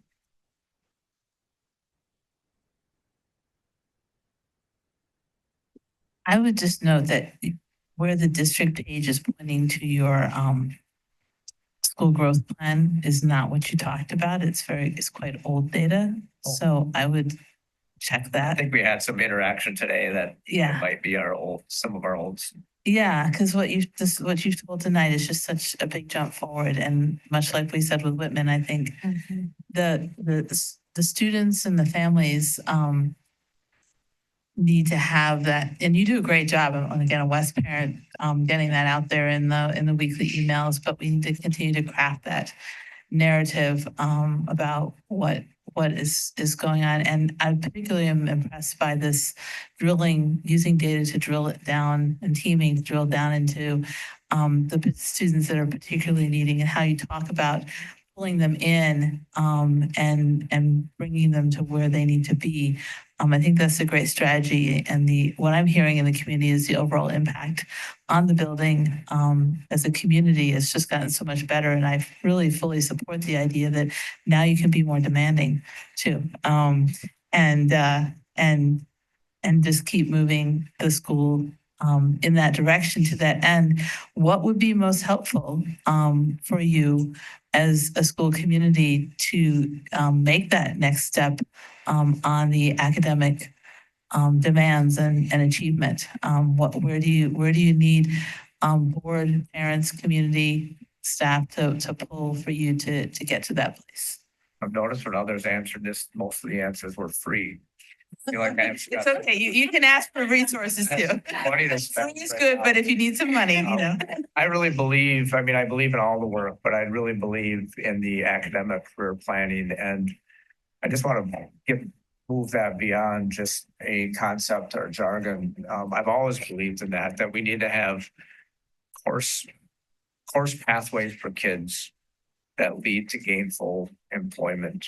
And I've always believed that, but when I moved to West, like, I just suddenly realized it goes much deeper than just about what will you do after school, but it's about giving kids hope and giving them a plan and giving them a pathway to get there. And I think we were working with a lot of students, but when you ask them what they want to do, they'll tell you, but it doesn't align with what they're not understanding what steps they have to take. So we need to really zero in on that as a building, but I also think when we look at our scope and sequence from 6 through 12, like we should have clear pathways. I believe in the academy model. Like kids, they don't have to decide as a sophomore what they will do when they leave school. But if they're on a path, they're more engaged, they have a goal, they're hitting check marks, they're having early wins, and they start realizing that the choices I make today impact what will happen tomorrow. Similarly, what do we need from the community is we're going to need those partnerships to give them those experiences outside of the school so they get a feel for what would that be like to be there, and they can start imagining themselves in that role. You know, I love what I do as an educator, but I'm probably an educator because I grew up in rural Wisconsin and the only professionals I knew were educators. I didn't want to be a farmer. I didn't want to be a semi-mechanic. So I did what they did. And, you know, what if we expose kids to hundreds of things? What could they imagine that they could do? And could we give them a better chance to find their place? I think that's going to matter. And similarly on the pathways, like I really love the work that Luke and his team has done on developing champions. We need more alternative options. Like we do get students come into us as juniors with 0 credits or 5 credits. And there's nothing we can do in the standard school setting to give them hope and purpose and then opportunity. And so we're trying to make them comply to go to a 7-period day when we're lying to them. That is an opportunity myth. There's nothing that's going to happen in that 7-period day that's going to get them to graduation. So we just have to have more clarity and more options. And I certainly will come to the table on helping find ways to make that happen. To that end, you're raising up a really good thought in my mind about how do we talked earlier about how to make the virtual school more of have the status of launch, but how do we make launch something that is for everyone? If that's what they want, right? So that it becomes not a, yeah. And I know you're strong on expanding the trades and other options as well. Well, just all academies, like you can have professional medical fields and all of that, but launch isn't, you know, the way that we've done launch. If we tried to scale that for all kids, we could never afford it. So we have to have a model that will work for all kids, because I would love to have a day where 80 to 90% of our kids are crossing the stage, having completed a sequence of courses and a sequence of experiences so that they're prepared to lead in their field. I think it's a great vision. Yes, like and have a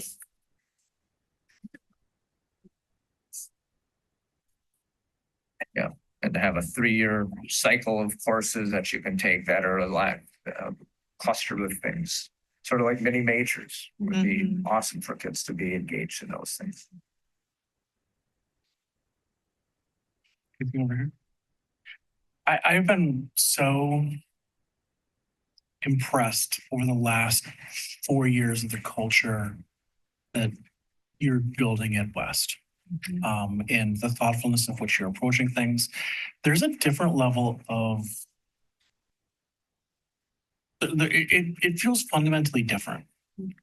And honestly, I know that your colleague is sitting in the back of the room from East, Dr. Blank. West's got a different vibe. And I would love to see kind of there's the urgency that you all felt at East a little bit more. And so kudos to you for kind of pushing us and setting a standard for what we're looking for. I'm excited about what's happening on the West Side. Thank you. To kind of go this morning, felt like when we arrived here at 7 a.m. To kind of hear all of the different things happening from elementary through middle school through high school. And thank you to everybody who was able to be here much or all the night. And our educators and administrators and teachers. I know it was a long day, lots of parent-teacher conferences and everything else that's happening in the world and everyone's lives. There is an incredible amount of progress being made. Certainly, foundation is in place, culture shifts. The world of education was really challenged between 2020. Clearly, it's late. Between 2020 and 2022. And so where we are now and the sense of relative calmness and the work that you are all doing to calibrate, it's like a fine tuning. And so I'm excited to see and thank you for the ongoing work, for the foundation that's been laid and where things are going. And I'm excited. Oh no, I've got the red card. I'm excited to see where our high schools work and collaborate together to continue to really grow. But kudos to West for all the great things that you're doing. And I'm excited about how we're thinking about strings that are lining up. The academic career planning that you talked about was also discussed at a few other points along the way too. And how, because I always have this tension in education of, I don't want kids to not be able to slip into different tracks, but I also like the idea of sense of purpose and what are we working for? And it's not grades. It's this sense of learning and purpose and what gets me excited and where do I want to spend my time and energy? So thank you all for everybody who's in the room tonight. For student For those who are, we can't finish with Molly. Give it 30 seconds. Right. Thank you. Oh, gosh, no. Rivalry. Well, luckily, this isn't super directed at you. I've heard great things about you, Mr. Gall, first of all. A few bad things. I really want to touch on what Eric said, and that as a student, it is very, very difficult to have any confidence whatsoever in your administrators. And this is not a fault of Dr. Plank. And this is not a fault of you guys. It's very rare for, at least in my experience, it's been rare to have confidence in your elementary school principal.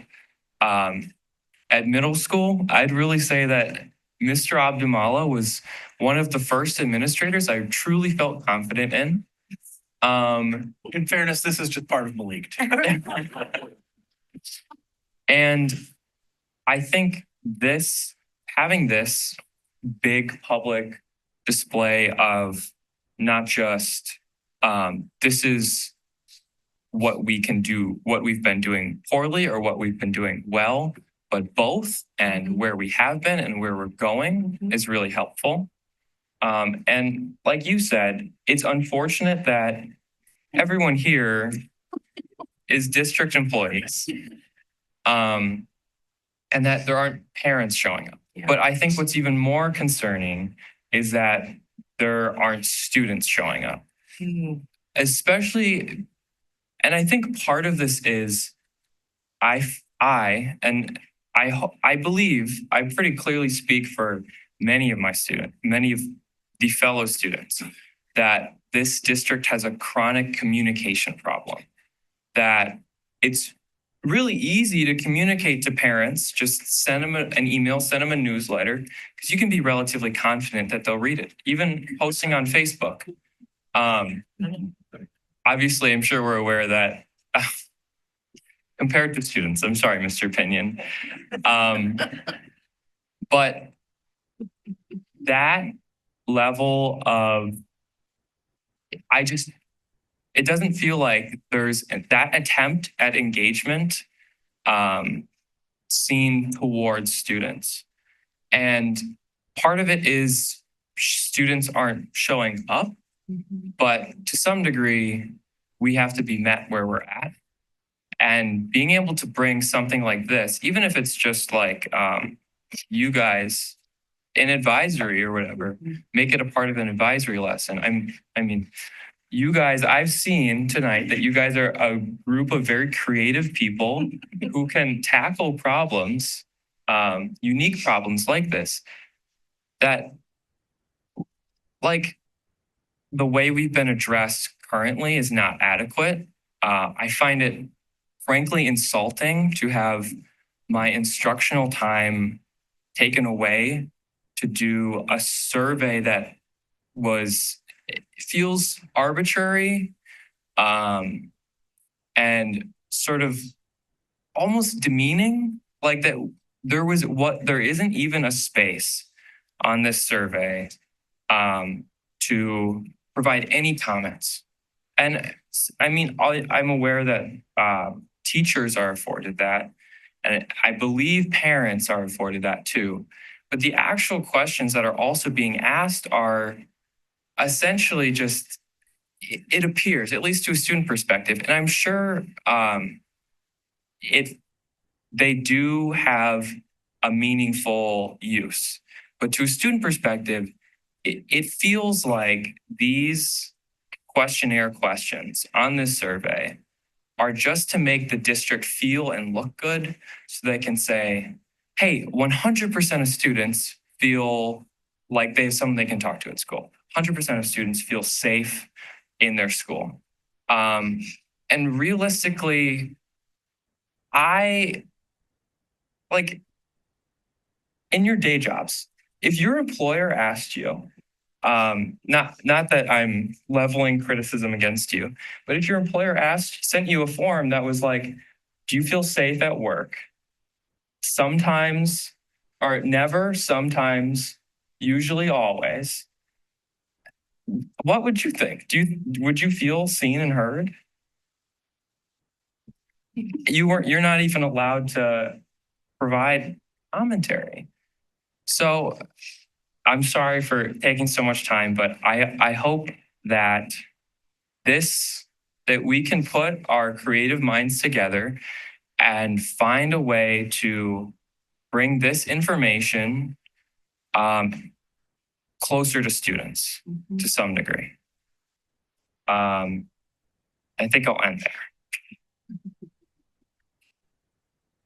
Actually, I'll just comment on that because I think your point is really important of, how do we bring student voice? The cornerstone of improvement is ask the people closest to the work. They're the ones the best positioned to improve outcomes. And I do think we too often overlook that students are the closest to the work. We in our heads might think teachers. I mean, some small things we've done is when we get our survey results back from students, Miss Recky did this the last time, pull a focus group of students together to say, talk about the results. Like when you're answering the safety question, what were you thinking about? Because we might be thinking about fights. They might be thinking about emotional safety or something else. The goal that Ms. Smith's working on with our 20 students who are struggling the most, a cornerstone of that is going to be asking the students, like, what is it that you need to remove the barrier to getting to class? But you don't know that, right? We don't project that out and let students know, like, this is how we're using your data. Like, our students finished their advisory where they did the survey, and I was in that data in 20 minutes to start sorting it and see how are they feeling about things. Are our improvement efforts having an impact? But you don't know that as a student, because I'm not telling you that if you're at West. So it's great feedback. Even when we send letters home to families, something happened at school, we forget to send it to students. Right. They're at school. They want to know what happened today. So I think your point's really important. Well, I appreciate that. And I think especially having the focus group aspect is really valuable. And I think being able to leverage advisory as a time to bridge the gap between administration, both administration within the building and our Fisher Building administration, is something that I hope can be looked into. Additionally, one thing that I think is unfortunately overlooked is that people in the school are able to communicate with a lot of students directly through Blackboard Communicator. And I received texts from my through Blackboard Communicator from my German teacher and my environmental science teacher. And I think it would be awesome if if my principal or even my superintendent, wouldn't that be amazing if you got a text from your superintendent? Like, this is what's going on in your community. Yeah. But it's in addition to that, I think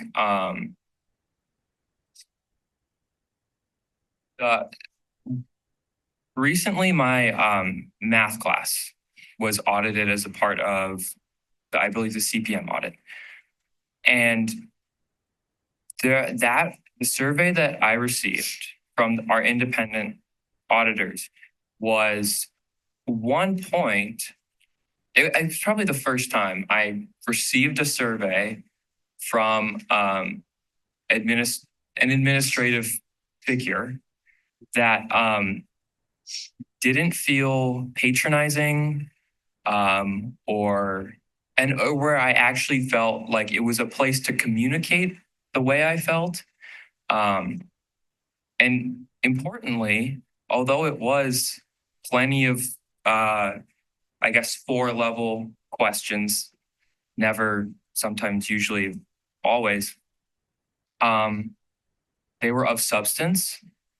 And I had plenty of opportunities to write my feelings and even communicate with the auditors one-on-one. So another thing to just throw out there, maybe we can learn from this beautiful, amazing curriculum review process and bring that to a smaller scale just with these. Is there a name for these surveys? School perception surveys? Okay, the student survey. Bring that to that level.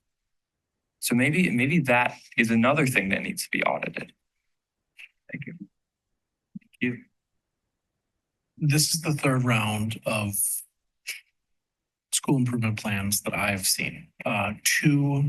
This is the first one we did with Dr. Means and his role in this leadership team was about 3 years ago.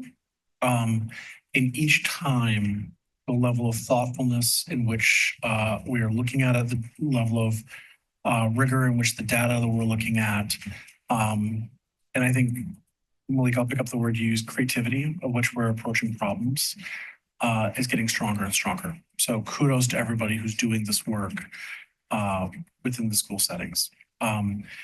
With that, it is 9:04. Malik, I sent you a text.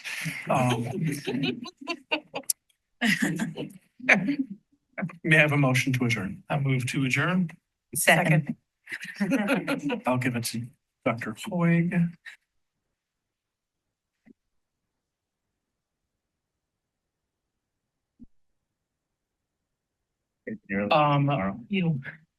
Dr. Hoig? Yes. Mr. Wautier? Yes. Dr. Worley? Yes. Ms. Hammer-Rowland? Yes. Dr. Joseph Fingers, a yes, and we are adjourned. Yes, yes. So,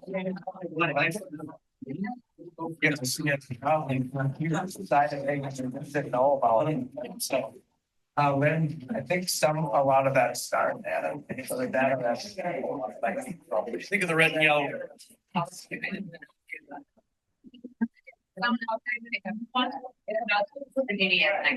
it needs to be audible.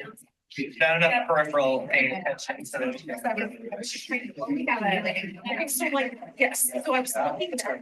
I was thinking in the dashboard.